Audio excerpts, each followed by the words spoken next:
সব দায় হচ্ছে জামাত আমিরকে বহন করতে হবে। জামাত 5 আগস্টের পরে সবচেয়ে বড় গাদ্দারি যেটা করছে এবং যেটা জুলুম, এটা সুস্পষ্টতভাবে জামাতের উপর গজব পড়েছে। যেমন ধরেন দেশদ্রোহিতা, রাষ্ট্রদ্রোহিতার জন্য মৃত্যুদণ্ড, এটা ইসলামে নাই। রাষ্ট্রবিরোধিতা আপনি করতে পারবেন। যারা শরিয়ার কথা বলতে চায় তারা কিন্তু নির্বাচনে বিশ্বাস করে না। জামাত ইসলাম তো শরিয়ার কথা বলে না, জামাত ইসলাম শরিয়ার কথা বলে না। যে বিচার প্রশ্নে আওয়ামী লীগের সাথে জামাতের আঘাত হয়েছে, 50-এর উপরে জামাতের প্রবীণ লোকরা কিন্তু জেলখানায় বন্দী। ভাই, আপনি ইলেকশনের আগে প্রচার করছেন বিএনপি উড়ে যাবে, বিএনপি এত সিট পাবে, বিএনপি প্রধানমন্ত্রী যে এখন তারেক রহমান, উনি ইন্টারমিডিয়েট পাস, এবং তাদেরকে যাচ্ছে তাই এইভাবে গালিগালাজ করছেন করে আপনি আপনার নৈতিক শক্তিটা হারাইছেন। জামায়াতে ইসলামী যদি 5 আগস্ট থেকে সুবিধাবাদী রাজনীতি না করত, নিজের ক্ষমতার ধান্দাবাজি না করত, তারেক রহমানকে বাংলাদেশের মানুষ ইসলাম কায়েম করার জন্য প্রধানমন্ত্রী বানায় নাই। আপনার নাম খোমেনি হাসান, কিন্তু আপনার প্রকৃত নাম হচ্ছে গোলাম আজম। তো নয়াদিগন্ত পত্রিকার পক্ষ থেকে বলা হয়েছে যে আমার যদি পেন নেম গোলাম আজম থাকে তাহলে তাদের অসুবিধা হবে। জামায়াত ইসলামীর লোকদের সমস্যা। ঢাকা বিশ্ববিদ্যালয়ের অধ্যাপক একজন, তার নাম হচ্ছে জিয়াউর রহমান। ওই জিয়াউর রহমান থাকার কারণে প্রেসিডেন্ট শহীদ জিয়াউর রহমানের সাথে একটা মিলে যাচ্ছে বলে তিনি নাম চেঞ্জ করে রাখছে কি জিয়া রহমান। এই মুসলিম জাতীয়তাবাদটা কি খেলাফতের সাথে সাংঘর্ষিক নাকি সম্পূর্ণ? এই বর্তমান ঢাকা বিশ্ববিদ্যালয়ের মধুর ক্যান্টিন, যেটা মূলত হচ্ছে ইশারাত মঞ্জিল, এই ইশারাত মঞ্জিলে মুসলিম লীগ নামে প্রথম মুসলমানদের দল প্রতিষ্ঠিত হয়। এই ইসলামী রাজনীতি হচ্ছে বাংলাদেশে 100% ব্যর্থ হয়েছে। তো আপনি কি আসলে গোয়েন্দা এজেন্ট নাকি ডিপ স্টেটের লোক? কে কার হয়ে খেলতেছে, কে কার হয়ে কাজ করতেছে। বাংলাদেশে ইসলামী রাজনৈতিক দলের ভিড়ে দেশে নতুন করে আরেকটি রাজনৈতিক মতাদর্শ জায়গা করে নিচ্ছে মুসলিম জাতীয়তাবাদী রাজনীতি। ঐতিহাসিকভাবে দুনিয়ার নানান অঞ্চলে মুসলিম জাতীয়তাবাদ নিয়ে রাজনীতি সংগঠিত হলেও স্বাধীন বাংলাদেশে মুসলিম জাতীয়তাবাদ নির্ভর রাজনীতি তেমন একটি প্রাসঙ্গিকতা এর আগে শোনা যায়নি। কিন্তু স্বাধীন বাংলাদেশে যিনি এই প্রথম মুসলিম জাতীয়তাবাদী ধারার রাজনীতি কায়েম করতে কাজ করে যাচ্ছেন, তিনি আর কেউ নন, আপনার আমার পরিচিতজন, জাতীয় বিপ্লবী পরিষদের বিপ্লবী আহ্বায়ক খোমেনি হাসান। আজকের ঢাকা ডায়েরি পডকাস্টে আমাদের মুখোমুখি হচ্ছেন খোমেনি হাসান। আসসালামু আলাইকুম ভাই। ওয়ালাইকুম আসসালাম। কেমন আছেন? আলহামদুলিল্লাহ, ভালো আছি। অনেকদিন পরে আপনাকে সরাসরি দেখতে পেয়েছি, আমরা নিশ্চয়ই আজকে আনন্দিত। খোমেনি হাসান ভাই, আপনি বাংলাদেশে নতুন একটি রাজনৈতিক ধারণার কথা বলছেন, যদিও ধারণাটা অনেক প্রাচীন, মুসলিম জাতীয়তাবাদের যে রাজনীতি, কিন্তু বাংলাদেশের স্বাধীন বাংলাদেশে অন্তত এই জিনিসটা অনেকের কাছে অপরিচিত হতে পারে। আমরা মুসলিম জাতীয়তাবাদের তাত্ত্বিক আলাপ এবং একাডেমিক দৃষ্টিভঙ্গি থেকে আপনার কাছ থেকে সবিস্তারে শুনবো। তার আগে আমরা জানতে চাইব যে আপনার বেড়ে ওঠা এবং আপনার শৈশব এবং আপনার পড়াশোনা এবং আপনার পরিবার। জি, নিশ্চয়ই। আমার শৈশব হচ্ছে শরীয়তপুর জেলায়, এটি ভেদেরগঞ্জ উপজেলার সখীপুর থানায়। আর আমার জন্ম নানাবাড়ি, পাশের উপজেলা ডামুড্ডাতে। আচ্ছা।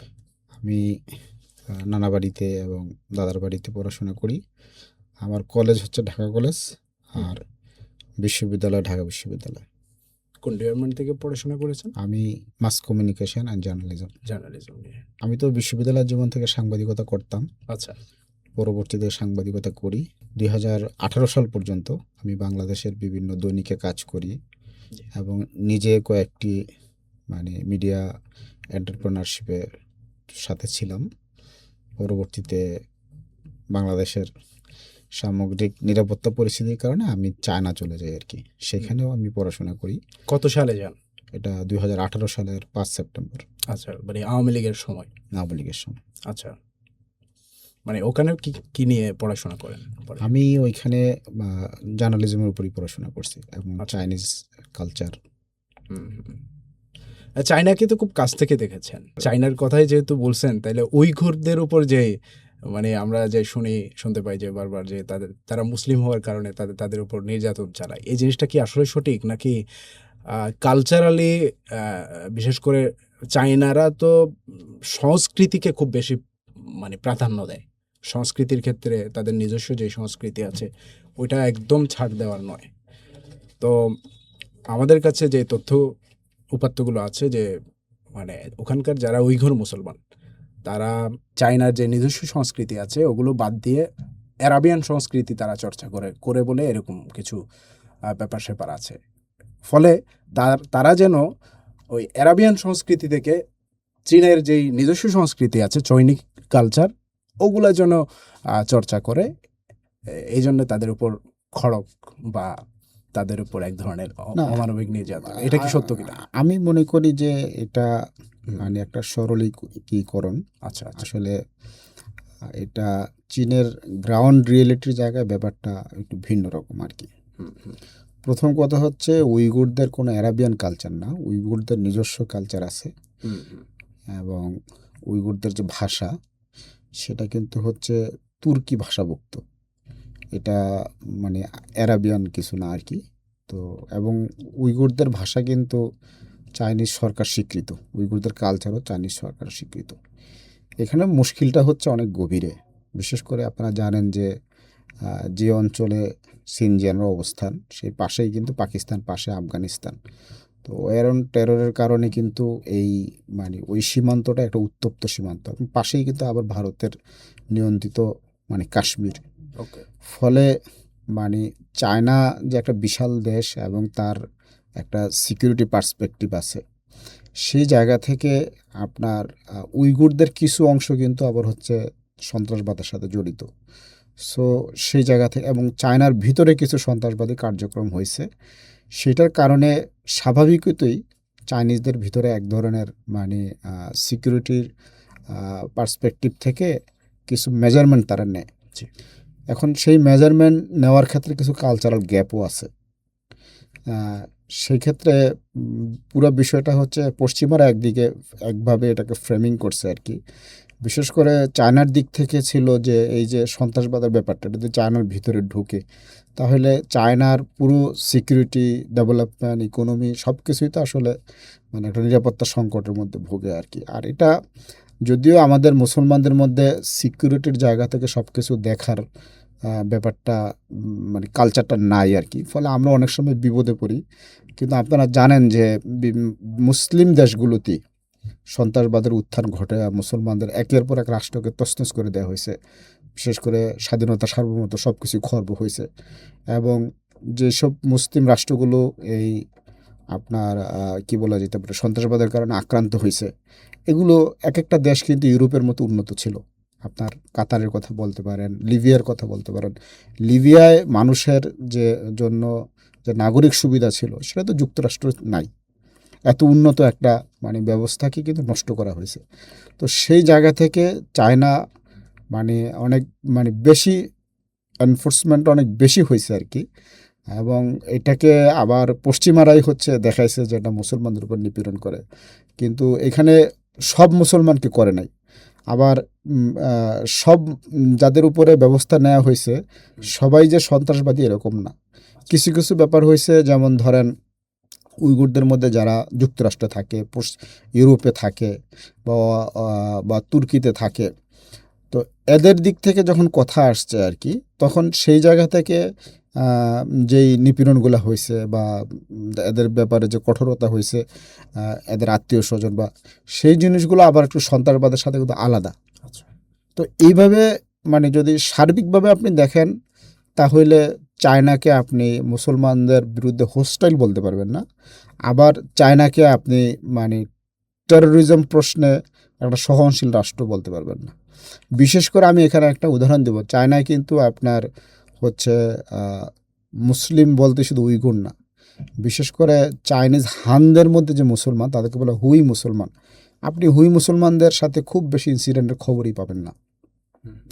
যে তারা তো ওইখানে আমি হুই অধ্যুষিত আপনার গানসু প্রভিন্সের রাজধানী লানজুতে পড়াশোনা করছি, তো সেখানে শত শত মসজিদ আছে, মানে রাস্তার এপার ওপার অনেক বড় বড় মসজিদ। তো সেখানে নামাজ হচ্ছে, রোজা হচ্ছে, সব কিছুই হচ্ছে, কোনো ধরনের সমস্যা হচ্ছে না। আপনার নাম খোমেনি হাসান, কিন্তু আপনার প্রকৃত নাম হচ্ছে গোলাম আজম। আমার দুটাই প্রকৃত নাম। আহ, একটা হচ্ছে গোলাম আজম, এটা হচ্ছে আমার বাবার রাখা নাম, আর খোমেনি হচ্ছে আমার নানার রাখা নাম। আচ্ছা। তো আমার নামটা মূলত হচ্ছে গোলাম আজম খোমেনি এহসান। সাধারণত সবখানে পরিচয় দিয়ে থাকেন, কিংবা আপনার ফেসবুক আইডি কিংবা আপনার লেখালেখি সবখানে মানে খোমেনি হাসান। গোলাম আজম নিয়ে এত হীনমন্যতার কারণ কি? কোনো হীনমন্যতা নেই। কেউ কেউ বলে থাকে যে জামাতের সাবেক আমির অধ্যাপক গোলাম আজমের নাম থাকার কারণে না, না, এরকম খুমিন না। হাসান ভাই তার নাম থেকে গোলাম আজমটাকে ডিজোন করবার জন্য, না, এটা একটা নিতান্ত হীনমন্যতা। এটা ব্যাপারটা কি এরকম? মোটেই এরকম না। কারণ আমি যখন ঢাকা কলেজে ভর্তি হই তখন তো হচ্ছে শেখ হাসিনার প্রথম আওয়ামী লীগ। আপনারা জানেন আমি 2000 সালে ভর্তি হই। সেই সময় মানে আওয়ামী লীগের গডফাদার তো সারা দেশেই ছিল। তো সেই সময় তো আমি ওই নাম নিয়েই ঢাকা কলেজে ভর্তি হই। ছাত্রলীগ ছিল তখন। আমি ঢাকা কলেজের হোস্টেলে উঠছি, কোনো সমস্যা ওখানে।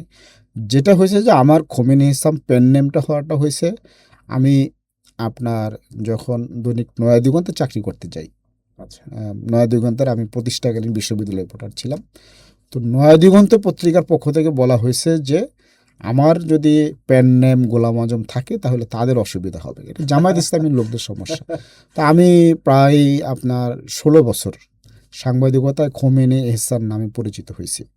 কিন্তু আমার পাসপোর্ট থেকে শুরু করে সব জায়গায় গোলাম আজম আছে এবং আমার কাছের লোকরা, ইউনিভার্সিটির টিচাররা সবাই জানে যে আমার নাম গোলাম আজম খোমেনি হাসান। এই জিনিসটা বারবার মানে বাংলাদেশের রাজনীতিতে এটা কি আপনি নোংরামি বলবেন নাকি আমাদের দৃষ্টিভঙ্গিগত সমস্যা বলবেন? যেমন ওসামা নামের একজন আলেম আছে বাংলাদেশে, তিনি যখন আওয়ামী লীগের সময় যখন অ্যারেস্ট হলেন, তাকে জিজ্ঞেস করা হচ্ছে তোমার সাথে কোনো লাদেনের সাথে কোনো সম্পর্ক আছে কিনা, কারণ তোমার নাম কেন ওসামা, না, এটা একটা ব্যাপার। তারপরে আবার আমরা এটাও দেখতে পেয়েছি যে ঢাকা বিশ্ববিদ্যালয়ের অধ্যাপক একজন, তার নাম হচ্ছে জিয়াউর রহমান। ওই জিয়াউর রহমান থাকার কারণে প্রেসিডেন্ট শহীদ জিয়াউর রহমানের সাথে একটা মিলে যাচ্ছে বলে তিনি নাম চেঞ্জ করে রাখছে কি জিয়া রহমান, সরকারিভাবে নাম চেঞ্জ করছে, সম্ভবত সার্টিফিকেট থেকেও নামটা উঠাই দিয়েছে কিনা আমি জানি না। তো উনি জিয়া রহমান নামে পরিচিত ছিলেন। হ্যাঁ, নানা সময় উনি বিতর্কিত কথাবার্তার কারণে সামনে আসছে। আরেকজন গোলাম আজম নামের একজন অধ্যাপক আছে, তিনি তার নামটা মোহাম্মদ আজম। অনেকজন আছে, একজন না অনেকজন আছেন। তিনি নিশ্চয়ই ওই এখন সম্ভবত বাংলা একাডেমির ডিজি বা এরকম। তিনি একসময় আমার অনেক ঘনিষ্ঠ মানুষ ছিলেন। হ্যাঁ, ঢাকা বিশ্ববিদ্যালয়ের মধুর ক্যান্টিনে মানে দিনের পর দিন ঘন্টার পর ঘন্টা একসাথে আড্ডা দিছি, কথাবার্তা হয়েছে। যেমন জামাতে একজন নায়েবে আমির আছেন মুজিবুর রহমান, তো শেখ মুজিবুর সাথে মিলে যায় বলে তিনি হীনমন্যতায় ভুগবেন বা তার নাম হিডেন করতে হবে, এই জিনিসগুলা আমাদেরকে খুব বেশি ভাবায় এবং আমাদেরকেও সত্যিকার অর্থে হতাশ করে। এগুলা থেকে বের না, হয়ে আসা উচিত কিনা? আমার ক্ষেত্রে মানে এই যে গোলাম আজম নাম থাকাটা, এটা আমি একটা মানে মোস্ট ব্লেসিংস ব্যাপার মনে করি আর কি। আচ্ছা, কারণ হচ্ছে এই নামটা মানে আমাকে সমৃদ্ধ করছে। কীরকম সমৃদ্ধ করছে যে গোলাম আজম নাম থাকার ফলে আমি কিন্তু বাংলাদেশের সোসাইটির মানে উপরের যে চিত্রটা এটা পুরোপুরি আমি জানি। কারণ আমি তো শৈশব থেকে এই নামের কারণে নানা সময় বিড়ম্বনার শিকার হয়েছি। তো বিড়ম্বনার শিকার হইলে তো এই যে ধরেন যেসব মানুষ দেখতে শুনতে সুন্দর ভদ্র, তো তাদের একটা যে কুৎসিত চেহারা আছে এটা তো আমি জানি। কিন্তু এই কুৎসিত চেহারা দেখার মধ্যে আবার আরেকটা ব্যাপার আছে যে ধরেন আওয়ামী লীগে বা বিএনপিতে এরকম লোকজন, ইভেন মুক্তিযোদ্ধা, তাদের মধ্যে অনেক সোবার ভদ্রলোক আছে। তারা যখন বুঝতে পারছে যে আমার সাথে নামের কারণে কোনো রেসিস্ট আচরণ করছে, সেটা মার্ক করছি, তখন আমি যখন তাকাইছি তো আমার কাছে যে উনি ছোট হয়েছে, এই ছোট হওয়ার পরবর্তী কিন্তু আমার সাথে কিন্তু তাদের কথাবার্তা হয়েছে, অ্যাপোলাইজড হয়েছে। তো আমি বাংলাদেশের দুইটা দিক জানি। একটা হয়েছে যে এখানকার রুলিং ক্লাসের ভিতরে যেরকম ঘৃণা বিদ্বেষ রেসিজমটা আছে, আবার এই রুলিং ক্লাসের একটা অংশের প্রতি কিন্তু অ্যাপোলাইজড হওয়ার ব্যাপার আছে। মানে পুরো ব্যাপারগুলোকে এত সাদা কালোভাবে না। আর নামের থেকে আবার একটা ব্লেসিংস হচ্ছে যেটা যে আমাকে স্কুল কলেজ ইউনিভার্সিটিতে পড়াশোনা করে অনেক বেশি শিখে বাংলাদেশের মানে পাওয়ার স্ট্রাকচার সম্পর্কে জানা লাগে নাই। এই নামটার কারণে আমি মানে বাংলাদেশ সম্পর্কে মানে একদম ভেরি আর্লি এজ থেকে আমি জানি এটা আমাদের দেশটা কিভাবে কাজ করে। সো এখানে হীনমন্যতার ব্যাপারটা আসলে নাই। আপনি বাংলাদেশে একটা দল প্রতিষ্ঠা করেছেন, জাতীয় বিপ্লবী পরিষদ। দলের ফিলোসফি হলো যে মুসলিম জাতীয়তাবাদকে প্রতিষ্ঠা করা এবং মুসলিম জাতীয়তাবাদী নির্ভর বাংলাদেশে একটা রাজনীতি লঞ্চ করা। এই মুসলিম জাতীয়তাবাদটা কি খেলাফতের সাথে সাংঘর্ষিক নাকি সম্পূরক? মানে খেলাফত মানে মুসলিম জাতীয়তাবাদ থাকলে খেলাফত থাকতে পারবে না, কিংবা খেলাফতের সাথে এটা আসলে মানে কিভাবে মিলাবেন জিনিসটা? একটু যদি পরিষ্কার করেন। এই দ্বন্দ্বগুলো তো আগে থেকেই ছিল। হুম হুম আপনার মুসলিম জাতীয়তাবাদী লড়াই আল্লামা ইকবাল, মোহাম্মদ আলী জিন্নাহর মাধ্যমে যেটা পাকিস্তানে হইল, সমসাময়িক সময়ে কিন্তু জামালউদ্দিন আফগানিদেরকে কেন্দ্র করে প্যান ইসলামিজমের যে মুভমেন্ট, হুম তো খেলাফতের সারা বিশ্বব্যাপীর যে বিষয়টা আছে আর কি, তো বিষয়টা হচ্ছে যে কোনোটার সাথে সাংঘর্ষিক না। okay. আপনি মানে প্যান ইসলামিজম বা খেলাফত দিয়ে কি করতে চান? একটা গ্লোবাল খেলাফত কায়েম করতে চান, তাহলে সেটাও যদি করতে যান, সেই ক্ষেত্রে তো হচ্ছে বিভিন্ন মুসলিম দেশকে নিয়েই খেলাফত করবেন। তো লোকাল যে মুসলিম রাষ্ট্রগুলো আছে, হ্যাঁ, ভূখণ্ডগুলো আছে, সেখানকার যে পলিটিক্স সেটা তো হচ্ছে সেখানকার মুসলমানদের মানে মুসলিম আইডেন্টিটির ভিত্তিতে নির্ধারিত হবে। সো আমরা মুসলিম জাতীয়তাবাদ বলতে একান্তই লোকাল বাংলাদেশের পলিটিক্সের কথা বলতেছি। হ্যাঁ, আমরা মনে করি যে আল্লাহ সুবহানাহু ওয়া তাআলা সবাইকে তার খলিফা হিসাবে দুনিয়াতে পাঠাইছে, কিন্তু প্রত্যেকেই কিন্তু একটা সুনির্দিষ্ট লোকেশনে পাঠাইছে। তা আমাদেরকে বাংলাদেশের জন্য চুজ করছেন, এবং কোরআন শরীফে কিন্তু আল্লাহ সুবহানাহু ওয়া তাআলা কয়েকটা বিষয় সম্পর্কে হচ্ছে পরিষ্কার স্বীকৃতি দিয়েছেন। একটা হচ্ছে মানুষের ভাষার ভিন্নতা। এই গোটা দুনিয়াতে এই যে ভাষার যে বৈচিত্র্য, এটা কিন্তু কোরআন স্বীকৃত। আরেকটা হচ্ছে মানুষের ভিন্ন ভিন্ন জাতির স্বীকৃতি আছে। আরেকটা হচ্ছে আপনার কালার, হুম মানে আমি কেউ সাদা, কেউ কালো, কেউ বাদামি, কেউ হলদেটে, এই বিষয়টা কিন্তু কোরআন স্বীকৃত। সো আমি বাংলাদেশের মানুষ, আমার মাতৃভাষা বাংলা, আমার দেশ বাংলাদেশ, আমাকে আল্লাহ এখানে পাঠাইছে। তো আমাদের মুসলিম জাতীয়তাবাদের কথাটা হচ্ছে যে ভাই, আমি গ্লোবালি মুসলিম, কিন্তু লোকালি আমি বাংলাদেশি মুসলিম, কারণ এটাকে নিয়ে আমার স্পেশাল দায়িত্ব। আচ্ছা সো এখানে তাহলে কি যে আমরা মুসলিম জাতীয়তাবাদের জায়গা থেকে আমাদের যে সময়, দেখুন, আমি যদি হযরত মুহাম্মদ সাল্লাল্লাহু আলাইহি সাল্লামের সময়কার মানুষ হইতাম, তাহলে আমি রাষ্ট্র কথাটা বলতাম না, আমি নেশন কথাটা বলতাম না। কারণ আধুনিক যে রাষ্ট্র, আধুনিক যে নেশন স্টেটের কথা বা যে নেশনহুডের যে প্রশ্ন, এটা তো আপনার ইউরোপের 1800 শতকের পর থেকে, ফরাসি বিপ্লবের পর থেকে শুরু হয়েছে।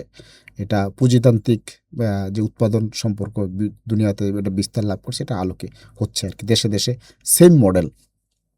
সেই ক্ষেত্রে মুসলিম দেশগুলোতে কিন্তু ন্যাশনের প্রশ্ন আসছে এবং রাষ্ট্রের প্রশ্ন আসছে।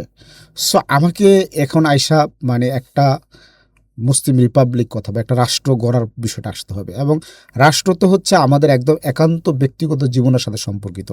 কারণ আপনার একটা জন্ম নিবন্ধনের ব্যাপার আছে, আপনার পাসপোর্টের প্রশ্ন আছে, আপনার টিকার প্রশ্ন থেকে শুরু করে সব কিছুর সাথে তো রাষ্ট্রের সম্পর্ক। তো সেই জায়গা থেকে আমরা বাংলাদেশ রাষ্ট্রটার সাথে ইসলামের যে আমাদের যে লেগাসি আছে সেগুলোকে সমন্বয় করা, এবং বাংলা সভ্যতার যে লেগাসি, এই সবগুলোকে মিলে আমরা মুসলিম জাতীয়তাবাদের কোয়েশ্চেনটা সামনে আনছি। এখন এই ব্যাপারগুলো হয়েছে কি যে এটার সাথে খেলাফতের কোনো আপনার কি বলা যেত বিরোধও নাই, হুম আবার খেলাফতের সম্পর্কও নাই। হুম কারণ হচ্ছে যে আমি আপনাকে বলি যে আমায় যদি সারা দুনিয়াতে খেলাফত কায়েম নাও হয়, তো বাংলাদেশের মানুষের জীবনের সাথে যে রাষ্ট্রের সম্পর্ক, সেটা তো হাজির আছেই। না, কিন্তু খেলাফতের মূল কনসেপ্টটা হচ্ছে আল্লাহর জমিনে আল্লাহর দিন কায়েম করা, আল্লাহর আইনকে প্রতিষ্ঠা করা।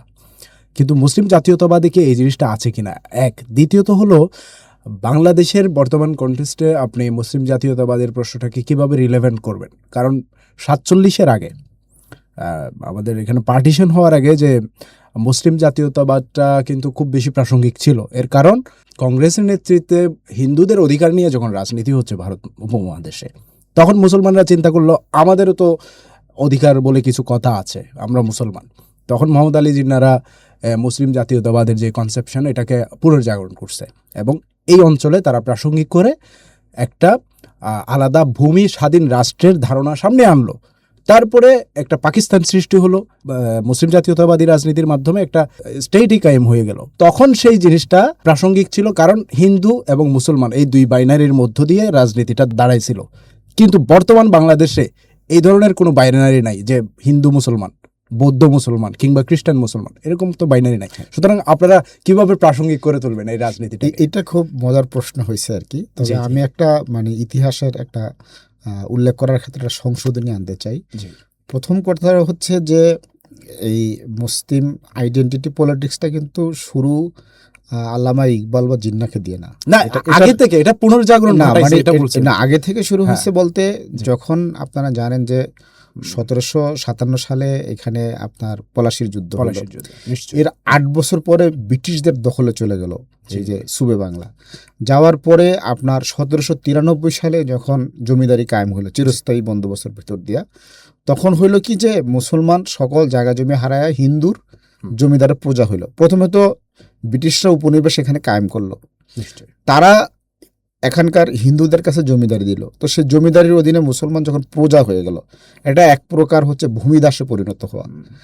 তখন আপনার এই চিরস্থায়ী বন্দোবস্তের ভিত্তিতে মুসলমানদের মানে সব ধরনের কি বলা যেতে পারে যে আপনার ধর্মীয় অধিকারগুলো কেড়ে নেওয়া হইলো। যে কোনো মুসলমানের কিন্তু মুসলিম নাম থাকতে পারতো না, মুসলমানের নামাজ পড়ার অনুমতি ছিল না, আজান দেওয়ার অনুমতি ছিল না, তারপরে হচ্ছে দাড়ি রাখার অনুমতি ছিল না। মুসলমানরা কোনো হিন্দু জমিদারের বাড়ির সামনে দিয়ে জুতা পায়ে দিয়ে হাঁটতে পারতো না। এরকম যখন ব্যাপারগুলো হইল, এবং ওই সময় যেটা ভয়ঙ্কর বিষয় হয় যে মুসলমানদেরকে কিন্তু হিন্দুদের পূজা অর্চনায় সামিল হইতে হইতো, সেটার জন্য টাকা দেওয়া লাগতো। তো এটার বিরুদ্ধে মূলত হচ্ছে এই হাজি শরীয়তুল্লাহ রহমতুল্লাহ আলাই আমাদের এই অঞ্চলে দেখেন, একটা পশ্চিম পাকিস্তান, একটা পূর্ব পাকিস্তান, এটা কিন্তু হুট করে হয় নাই। এই যে হিন্দুদের শোষণ এবং ইংরেজদের শোষণের বিরুদ্ধে লড়াই হয় একই সময় দুইটা। একটা হচ্ছে ফরাইজি মুভমেন্টের ভিতর দিয়ে হচ্ছিল পূর্ব বাংলায় শুরু হয়, আরেকটা হচ্ছে শাহ ইসমাইল শহীদদের দিয়ে বালাকোট ওই কেন্দ্রিক করে কিন্তু আপনার আজকের যে পাকিস্তান এই অঞ্চলটাতে কিন্তু শুরু হয় আর কি একই সময়। তো সেই আইডেন্টিটি পলিটিক্স যেটা শুরু হইলো, এটা হইলো আপনার 1850 সালে, 1857 সালে হিন্দু মুসলমান কিন্তু একত্রিত হয়ে এক জাতি হয়ে ইংরেজের বিরুদ্ধে সিপাহী বিদ্রোহ করে, যেটাকে বলা হয় ভারতবর্ষের প্রথম স্বাধীনতা আন্দোলন। তো এই স্বাধীনতা আন্দোলন ইংরেজরা যখন নির্মমভাবে দমন করে, এখানে হাজার হাজার আলেমকে ফাঁসি দেওয়া হয়। তো তখন ইংরেজরা এখানে শুরু করলো কি যে সে হিন্দুকে বেশি ফেভার করলো, মুসলমানকে বেশি নিপীড়ন করলো। তখন মুসলমানদের মধ্যে এটা স্যার সৈয়দ আহমদ খানের মাধ্যম দিয়ে শুরু হইলো যে মুসলমানের রিয়েলাইজেশন আসলো যে আমরা 1757 সাল থেকে 1857 সাল পর্যন্ত 100 বছর যে স্বাধীনতার লড়াইগুলো করলাম, এই লড়াই করে আর আমরা পারবো না। সিপাহী বিদ্রোহের দমনের ভিতর দিয়ে মুসলমানের উপলব্ধি হইল যে ইংরেজের সাথে আর লড়াই করে আমাদের পক্ষে পারা সম্ভব না। তাহলে আমাদের কি করতে হবে ভাই? এখন আমাদেরকে ইংরেজি শিখতে হবে এবং হচ্ছে যে ইংরেজদের সাথে থেকে কিছু অধিকার নিয়ে মুসলমানদেরকে হচ্ছে ঘুরে দাঁড়াইতে হবে। এটা কিন্তু স্যার সৈয়দ আহমদ খানের হচ্ছে মানে প্রথম উনি যে শিক্ষা আন্দোলন শুরু করে। তো স্যার সৈয়দ আহমদ কিন্তু শুরুতে হিন্দু মুসলমানের পৃথক জাতির কথা বলেন নাই, কিন্তু ওনার সময় একটা ডিবেট শুরু হইল যে মুসলমান এবং হিন্দুর ভাষা কিন্তু একই, হিন্দি এবং উর্দু, কিন্তু মুসলমান হচ্ছে আপনার ফার্সি হরফে লেখে উর্দু, আর হিন্দুরা হচ্ছে হলো কি দেবনাগরীতে লেখে হচ্ছে কি হিন্দি। মানে একই ভাষা হইলেও আমরা দুই জাতি বলে কিন্তু আমাদের ভাষার লিখিত রূপটাই দুই রকম। তো এই যে এই তর্ক যখন শুরু হইলো, শুরু হইতে হইতে বিষয়টা কি দাঁড়াইলো যে আপনার মুসলমানরা যখন ক্রমাগত তার অধিকার দাবি করতে থাকলো, এবং ইংরেজরা যেটা করছে, ইংরেজরা সবসময় কিন্তু ভাগ করছে হিন্দু মুসলমান ভাগ করে। তো ডিভাইড অ্যান্ড রুলের ভিতর দিয়া তখন মূলত হচ্ছে মুসলমান ক্ষতির মধ্যে একটু উপকার পাওয়া গেল। সেটা হলো যে হিন্দুদের মনে হয়েছে যে ইংরেজদের মনে হয়েছে হিন্দুরা যদি অ্যাবসলিউট মেজরিটি হয় তাহলে এখানে আমাদের শাসন করতে অসুবিধা, তাহলে মুসলমানকে একটা পোর্শন দেওয়া হোক। এই জায়গা থেকে আপনার 1905 সালে এসে এখানে বঙ্গভঙ্গ হয় আর কি। মুসলিম প্রধান যেটা আসাম এবং পূর্ববঙ্গ মিলে একটা আলাদা প্রদেশ করা হয়, আর হচ্ছে আপনার হিন্দু প্রধানটা একটা আলাদা থাকে। তো এই যে 1905 সালে মুসলমানকে একটু ফেভার দিয়ে প্রশাসনিক বিভক্তি, এইটার ভিতর দিয়ে মূলত আসল ঘটনা ঘটে কি যে মুসলমান সামান্য সুযোগ পাওয়ার পরেই সে যে রাজনৈতিক সচেতন হয়, তার ফলে 1906 সালে মাত্র 1 বছরের ভিতরে এই বর্তমান ঢাকা বিশ্ববিদ্যালয়ের মধুর ক্যান্টিন, যেটা মূলত হচ্ছে ইশারাত মঞ্জিল, এই ইশারাত মঞ্জিলে মুসলিম লীগ নামে প্রথম মুসলমানদের দল প্রতিষ্ঠিত হয়। মনে রাখতে হবে মুসলিম লীগ হওয়ার আগে এইখানে একটাই মাত্র পার্টি ছিল, সেটা কংগ্রেস। সেই কংগ্রেসে কিন্তু হিন্দু মুসলমান সবাই ছিল। তখন পর্যন্ত কিন্তু মুসলমানদের মধ্যে এই অনুভূতি আসে না যে মুসলমান একটা আলাদা জাতি। তো এই যে 1906 সালে মুসলিম লীগ হইল, মুসলিম লীগের মানে গঠনের মধ্য দিয়েই মূলত হচ্ছে এই সাউথ এশিয়ান মানচিত্রের ভিতরে ইসলাম এবং মুসলমানের চিরস্থায়ী যে অধিকার সেটা কায়েম হয়ে যায়, স্থায়ীভাবে কায়েম হয়ে গেল। তো 1906 সালে হওয়ার প্রেক্ষিতে আমরা দেখলাম কি 1930 সালে এসে আল্লামা ইকবাল প্রথম এখানে একটা তার ফিলোসফিক্যাল ফ্রেমওয়ার্ক দিলেন যে তখন আপনার একটা বিষয় খেয়াল রাখতে হবে, পাঞ্জাবে কিন্তু আমাদের অনেক আগে বিশ্ববিদ্যালয় হয়। পাঞ্জাবি মুসলমানরা আগেই শিক্ষা লাভ করার সুযোগ পায় এবং পাঞ্জাবি মুসলমানরা ব্রিটিশ সেনাবাহিনীতে অনেক বড় বড় পজিশনে ছিলেন। সেইটাকে খেয়াল করে শিক্ষা এবং সামরিক বাহিনীতে অংশগ্রহণ, সেই জায়গা থেকে আল্লামা ইকবাল বললেন যে আমরা এখানে হিন্দু মুসলমান আলাদা জাতি, মুসলমানদের এখানে একটা সভরেন স্টেট হইতে পারে এবং সেটা হওয়ার জন্য উপযুক্ত জায়গা হচ্ছে কি নর্থ ওয়েস্টার্ন, এই যে এখনকার যে পশ্চিম পাকিস্তান, তো এই জায়গায় একটা মুসলিম রাষ্ট্র হইতে পারে। এবং তখন পর্যন্ত ওনারা কিন্তু এই যে নর্থ ইস্ট যেটা মানে এই যে বাংলাদেশ বা হচ্ছে পশ্চিমবঙ্গ আসাম মিলে এখানে একটা মুসলিম রাষ্ট্র হইতে পারে এটা ওনারা মনে করেন না, এই জন্য ওনার প্রস্তাবের মধ্যে ছিল না 1930 সালের। কিন্তু আমরা এটা কিন্তু 37 সালের 30 সালের এর 10 বছরের ভিতরে 1940 সালে এসে আমরা দেখতেছি মোহাম্মদ আলী জিন্নাহ এই যে মুসলমানদের পৃথক রাষ্ট্রের বিষয়টাকে উনি পলিটিক্যালি নিয়ে গেলেন। আচ্ছা, এটা নিয়ে যাওয়ার পরে 1940 সালে উনি প্রস্তাব দিলেন, 1947 সালে আমরা এখানে পাকিস্তান পাইলাম। তো এই জায়গায় ওই যেটা হচ্ছে যে আপনি মানে এখানে গুরুত্বপূর্ণ হচ্ছে যে মুসলমান হিন্দু এবং ইংরেজদের শোষণ জুলুমের প্রেক্ষিতে নিজের মুক্তির জন্য রাষ্ট্র চাইছেন আর কি। কিন্তু আমাদের এখানে গুরুত্বপূর্ণ হচ্ছে কি যে আমরা এইভাবে যখন ফ্রেম করা হইতেছে আর কি যে ইংরেজ এবং হিন্দুর প্রতিক্রিয়ায় আপনি রাষ্ট্র গড়ছেন, তো ভাই রাষ্ট্র করে দেওয়ার পরে কি হলো শেষ, এবং এটাকে একটা ধর্মীয়ভাবে রাষ্ট্র প্রতিষ্ঠা হয়েছে, সেই রাষ্ট্র আবার 1971 সালে ভেঙে গেছে। ফলে মুসলিম দ্বিজাতিত্বের ভিত্তিতে যে মুসলিম জাতীয়তাবাদী রাষ্ট্র হয়েছে সেই রাষ্ট্র প্রকল্প শেষ। এইরকম একটা প্রোপাগান্ডা চালানোর চেষ্টা করা হয়। কিন্তু আমাদের মুসলিম জাতীয়তাবাদী দল জাতীয় বিপ্লবী পরিষদ এসে বলতেছে যে না, ব্যাপারটা আসলে এরকম না, ব্যাপারটা একটু অন্যরকম। কেমন? সে জায়গায় হচ্ছে আমরা এসে বলতেছি যে 1947 সালে আমরা যে ভূখণ্ড পাই, এই ভূখণ্ডটা পাইছি মুসলিম আইডেন্টিটির ভিত্তিতে। সেই ভূখণ্ডটাকে আছে এবং এই ভূখণ্ডের ভিতরে 2টা রাষ্ট্র হয়েছে এবং এই 2 রাষ্ট্রের মেজরিটি পপুলেশন হচ্ছে হলো মুসলমান, বাংলাদেশ এবং পাকিস্তান। এবং যে মুসলমানদের ক্ষেত্রে যে জিনিসটা গুরুত্বপূর্ণ অর্থনীতি, আপনি যদি আপনার জনগণকে যদি ভোক্তা মনে করেন তাহলে এই বাংলাদেশের এবং পাকিস্তানের ভোক্তারা মুসলিম ভোক্তা এবং এটার সাথে একটা হালাল ইকোনমির সম্পর্ক আছে। আমাদের কিন্তু রাষ্ট্রীয়ভাবে ইসলামী আইন পুরোপুরি না থাকলেও ব্যক্তি জীবনে কিন্তু শতভাগ ইসলামী আইন। আপনার চোর ছেচ্ছর গুন্ডা বদমার যে কোনো মুসলমান হোক কিন্তু খাবার টাকায় কি হালাল। এবং হচ্ছে এখানে মুসলমানদের মধ্যে যে প্রজননের যে ব্যাপারটা এটা কিন্তু বৈধভাবে ইসলামিক বিয়ের সিস্টেমের ভিতর দিয়ে ফলে হচ্ছে কি যে আপনি বলতে চাচ্ছেন যে ইসলাম খারিজ হয়েছে, খারিজ হয় নাই। ইসলাম জীবন্ত আছে অর্থনীতির ভিতর দিয়ে, সামাজিক সম্পর্কের ভিতর দিয়ে। আর যেহেতু মানচিত্র আমাদের 47-এর মানচিত্র, ফলে এখানে রাষ্ট্রীয়ভাবে কিন্তু মানে মুসলিম আইডেন্টিটিটা আছে। এই জায়গায় আমরা আইসা বলতেছি যে যেই প্রবলেমগুলো আপনার পাকিস্তান হওয়ার পরে হয়েছে, বিশেষ করে 71-এর বিভাজন, সেই বিভাজন এর ক্ষেত্রে বর্তমানে এসে পুরা ল্যান্ডস্কেপটা চেঞ্জ হয়ে গেছে।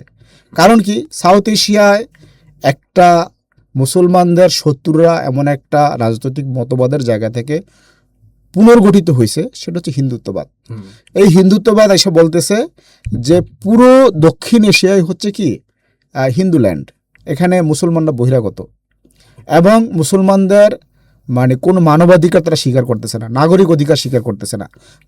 ভারত যেই জায়গা থেকে বলছে যে মুসলিম জাতীয়তাবাদ ঠিক না, পাকিস্তান ঠিক না, কারণ হচ্ছে ভারত সেকুলার রাষ্ট্র, এখানে মুসলমানের অধিকার মানে মুসলমানও পূর্ণ নাগরিক অধিকার নিয়ে থাকতে পারবে। কিন্তু ভারতে এটা অলরেডি প্রতিষ্ঠা হয়ে গেছে, ভারত নো মোরে সেকুলার স্টেট, ভারত একটা হিন্দুত্ববাদী রাষ্ট্র এবং এখানে মুসলমানদের কোনো নাগরিক অধিকার নেই, জীবনের অধিকার নেই এবং সে তার পছন্দ মতো কোনো খাবার খেতে পারবে না এবং তাকে হচ্ছে হিন্দুর জবানে কথা বলতে হবে, তার স্লোগান দিতে হবে। এই ব্যাপারগুলো যখন আসছে তখন আপনার এখানে মুসলিম জাতীয়তাবাদের জায়গা থেকে হচ্ছে পাকিস্তান এবং বাংলাদেশে এই যে মুসলিম আইডেন্টিটি পলিটিক্সটা হচ্ছে এটা অনিবার্য হয়ে গেছে। এটা কেউ আমি আপনি করার বিষয় না। কি আপনার দেখেন বাংলাদেশে যে নতুন করে মুসলিম জাতীয়তাবাদের বিষয়টা আসছে, এটাকে আমরা আনছি। কিন্তু বাংলাদেশে তো আপনি এই জিনিসটাকে ইমপ্লিমেন্টেশন করবার জন্য আপনাকে আমরা ধরেই নিছি যে যেহেতু বাংলাদেশ হচ্ছে মুসলিম সংখ্যাগরিষ্ঠ একটা দেশ, ঠিক আছে, বলা হয়ে থাকে যে 92% হচ্ছে মুসলমান বাংলাদেশে। কিন্তু 92% মুসলমানকে আপনি যদি সত্যিকার অর্থে বিচার বিশ্লেষণ করেন একেবারে সায়েন্টিফিক ওয়েতে, দেখবেন হচ্ছে যে আপনার মুসলিম জাতীয়তাবাদ কিংবা ইসলামী রাজনীতি এরা পছন্দ করছে না। এরা কোনো না কোনো ফরম্যাটে যে সেকুলার রাজনীতি কিংবা অন্যান্য কোনো মতাদর্শিক রাজনীতিকে পছন্দ করছে। তো আপনি কিভাবে বুঝতে পারবেন এটা আইডেন্টিটি যেই ক্রাইসিসটা তৈরি হইলো এটা যে তারা ফিল করছে?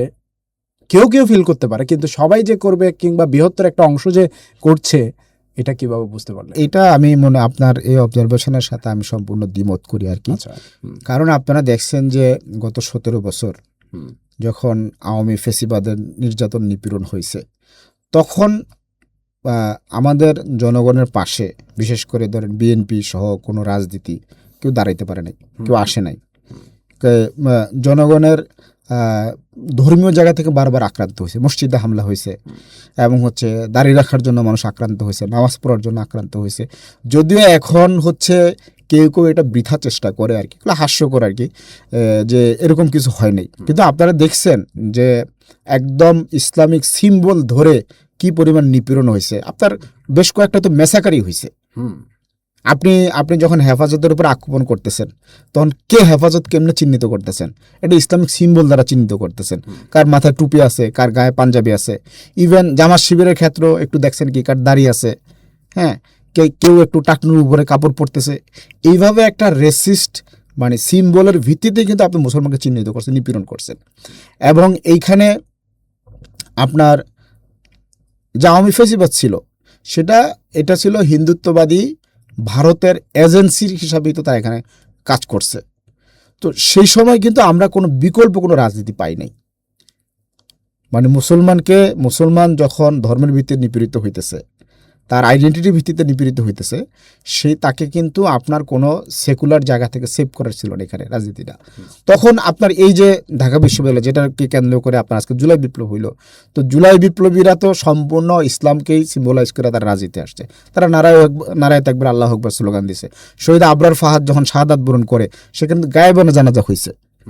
মানে আপনার এখানে এই যে মুসলিম ন্যাশনালিজমটা কিন্তু হচ্ছে অসহায় নিপীড়িত মুসলমানের মানে যে ক্ষোভ ক্রোধ এবং যে তার প্রতিরোধকে এটাকে আপনার দানা বাঁধার জন্য যে ব্যাপারটা হয়েছে, সম্পূর্ণ ইসলামিক এবং মুসলিম উপাদান কাজ করছে। এটার ভিতর দিয়ে কিন্তু মুসলিম ন্যাশনালিজম মানে একটা মুসলিম জাগরণ কিংবা এটাকে প্রোটেস্ট করবার জন্য একটা মুসলিম একটা জাগরণ তৈরি হয়েছে, সৃষ্টি হয়েছে, আপনি সেটা মনে করছেন? অবভিয়াসলি। কিন্তু এটাকে ক্যাশ করার জন্য তো ইসলামী রাজনীতিও আছে বাংলাদেশে। এই ইসলামী রাজনীতি হচ্ছে বাংলাদেশে 100% ব্যর্থ হয়েছে। কারণ জনগণের যে প্রতিরোধ, মুসলমানের যে সিকিউরিটির যে কোয়েশ্চেন, দেখছেন যে ভারতে যখন বলা হয়েছে যে এই যে মুসলমানরা নাগরিকই না এবং তাদেরকে ধরে ধরে পুশ করা হচ্ছে, বাংলাদেশেতে পুশ করা হচ্ছে। এবং আপনার এটা আমরা কিন্তু ভুলে যাই যে হাসিনার মানে 15 বছর এবং তার আগেও এই 4 দলীয় জোট সরকারের সময় থেকে কিন্তু বাংলাদেশে নিয়মিত সীমান্তে গুলি করে মুসলমানদেরকে হত্যা করা হয়েছে। কারা হত্যা করছে? হিন্দু সেনারা বাংলাদেশের মুসলমান নাগরিকদের গুলি করে হত্যা করছে। এই ব্যাপারগুলো আমরা ভুলে যাই। আমরা একটা অঘোষিত সীমান্ত যুদ্ধের ভিতরে ছিলাম। সেই সময় বাংলাদেশের জনগণের পাশে কোনো ইসলামী রাজনীতি দাঁড়ায় নাই। আপনি মনে করছেন মুসলমানকে হত্যা করেছে? অবভিয়াসলি। বাংলাদেশের পেপার পত্রিকা এবং বাংলাদেশের ন্যারেটিভটা সেট করা হয়েছে কিভাবে? বলা হয়েছে যে বাংলাদেশের নাগরিককে মারা হচ্ছে, মুসলমান শব্দটা কিন্তু উল্লেখ করে নাই, এমনকি কোনো ইসলামী দল করে নাই। এই জিনিসগুলো উল্লেখ করা হয় না, সেকুলার দল করে। কিন্তু কথা হয়েছে কি, কিন্তু আপনি কেন মনে করছেন যে মুসলমানকেই মারা হয়েছে? এই পরিভাষাটা কেন? এইখানেই হচ্ছে মজার ব্যাপারটা হচ্ছে কি, যে বাংলাদেশে যারা নেগেটিভ সেট করে এরা একটা ভাবভঙ্গি করে, এরা প্রগতিশীল, এরা বামপন্থী।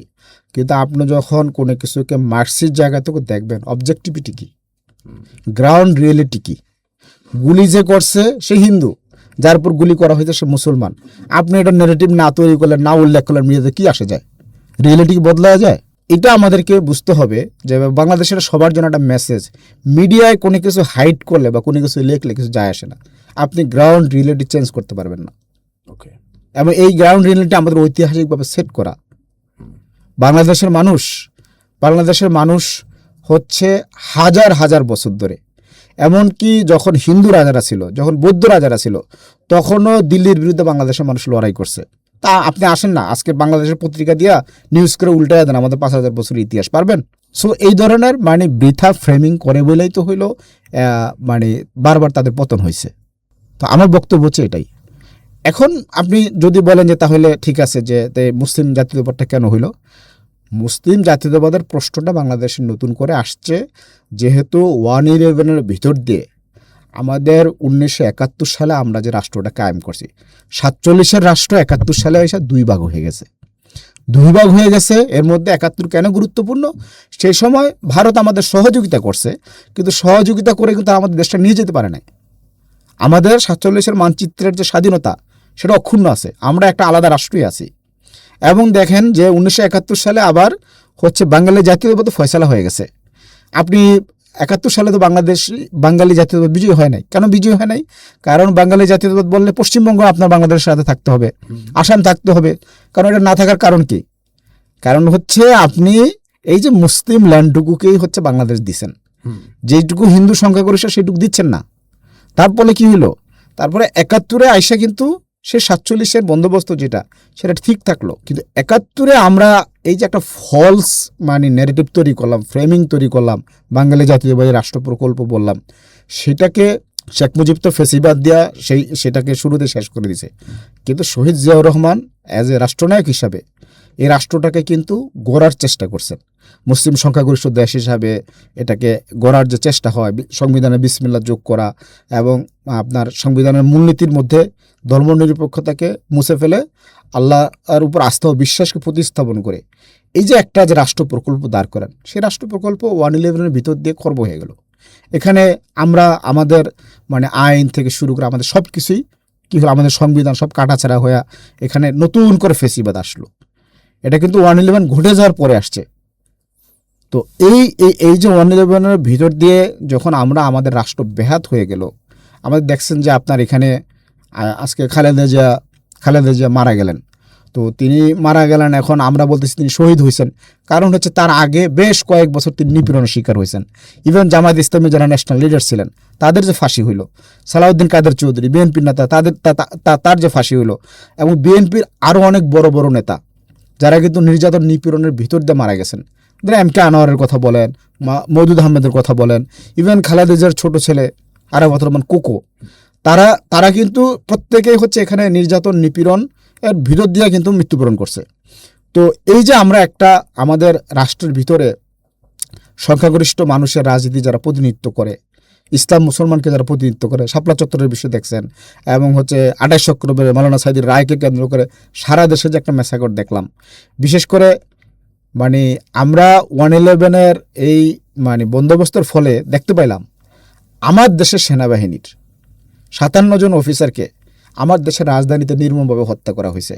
এবং এটা এই কারণে বেশি কষ্টকর যে 1971 সালেও কিন্তু এত সংখ্যক অফিসার নিহত হন নাই সেনাবাহিনীর।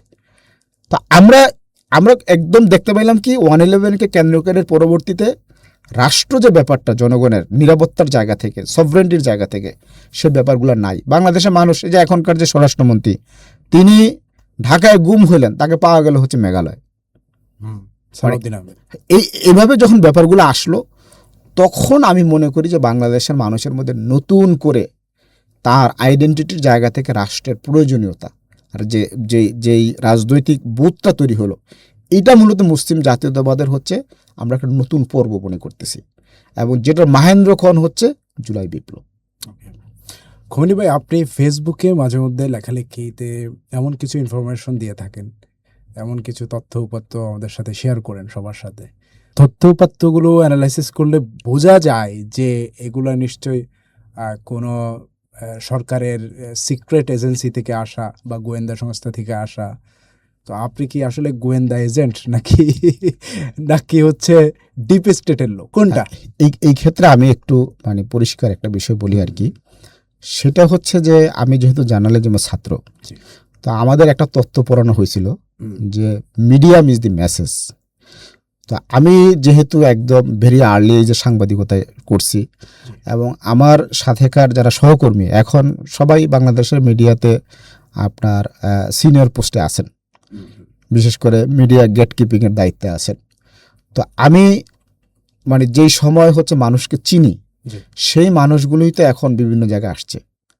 আর নতুন করে যারা বাংলাদেশের ফেসবুক কেন্দ্রিক বিভিন্ন খেলোয়াড়রা আছে, এরা তো আসলে অনেক ফেসবুক খেলোয়াড় এরা তো আসলে একদিক থেকে যদি এক্সপিরিয়েন্সের জায়গা তুলে, এরা বাচ্চা, এরা নতুন করে কথাবার্তা বলা শুরু করছে। কিন্তু আমরা যারা ধরেন আজকে 20-25 বছর ধরে খেয়াল করতেছি, তো আমরা তো জানি যে কে কার সাথে সম্পর্কিত। এখন দেখেন, আমি অনেক কথা বলি হইলো কিভাবে, আপনি যদি ধরেন মানে ক হচ্ছে ভারতের সাথে সম্পর্কিত, খ হচ্ছে আমেরিকার সাথে সম্পর্কিত, গ হচ্ছে ধরেন জাপানের সাথে সম্পর্কিত, তাহলে কে কোন মেসেজটা দিচ্ছে আমি ধরতে পারি। ধরতে পারার পরে আমার আরেকটা মানে বলতে পারেন যে এক্সপার্টিজ হয়েছে যে আসলে বাংলাদেশটা চলে কিভাবে। বাংলাদেশের সাথে সত্যিকার অর্থে খুব বেশি যে বিদেশি সংযোগ মানে এই মানুষগুলো আছে তা তো নাই। তার কারো কাছ থেকে শুনে, হয়তো কোনো এনজিও থেকে বা কোনো এম্বাসির 3য় শ্রেণীর কর্মচারীর কাছ থেকে শুনে সেগুলো চালায় দেয়। তো ফলে এখন আপনি ধরেন বললেন আমেরিকার হয়ে একটা কথা বললেন, তো সেই কথাটা হচ্ছে ট্রাম্প প্রশাসনের কথা, স্টেট ডিপার্টমেন্টের কথা না কোন ডেস্কের কথা, এটা তো সহজে বোঝা যায়। তো আমি করি কি যে ওই জিনিসগুলো একটু বিচার বিশ্লেষণ করে বলে দিই যে আপনার এই কথার মেরিটটা এই। আচ্ছা, আমি অনুমান করি না, আমি একটু মেপে দিই আর কি। তখন মেপে দেওয়ার পরে লোকজন অবাক হয়ে যায় যে এটা কি কোথা থেকে পাওয়া গেল। আর দেখেন খুব মজার ব্যাপার আর কি, আপনার ফেসবুক দিয়ে শুধু সরকারি নজরদারি করে না, আমরা সাধারণ পিপলও তো নজরদারি করি। ফলে আমরা দেখতেছি যে কে কোন এজেন্সির বট। তো বটরা যখন একসাথে মিলে কথা বলে, তাহলে সেই কথার মেরিট বোঝা যাচ্ছে। মানে আপনার কথা হচ্ছে আপনি এজেন্সির সাথে আপনার সাথে যোগসাযোগ নাই, সম্পর্ক নাই, এটা আপনি নাই। যে তথ্য উপাত্তগুলো ফেসবুকে দেন এগুলো আপনার নিজস্ব চিন্তার প্রসূত কিংবা আপনার গবেষণার প্রসূত অথবা আপনার বিচার বিশ্লেষণের তাগাদা আমি মনে করি ফলাফল বের করেন, ওইটাই। এগুলো ওপেনলি ওনারা প্রকাশ করে দেয় যে কে কার হয়ে খেলতেছে, কে কার হয়ে কাজ করতেছে, বুঝছেন। ফলে ধরেন এই যে শহীদ ওসমান হাদির কথা আর কি, এখন শহীদ ওসমান হাদিকে হত্যা করা হয়েছে।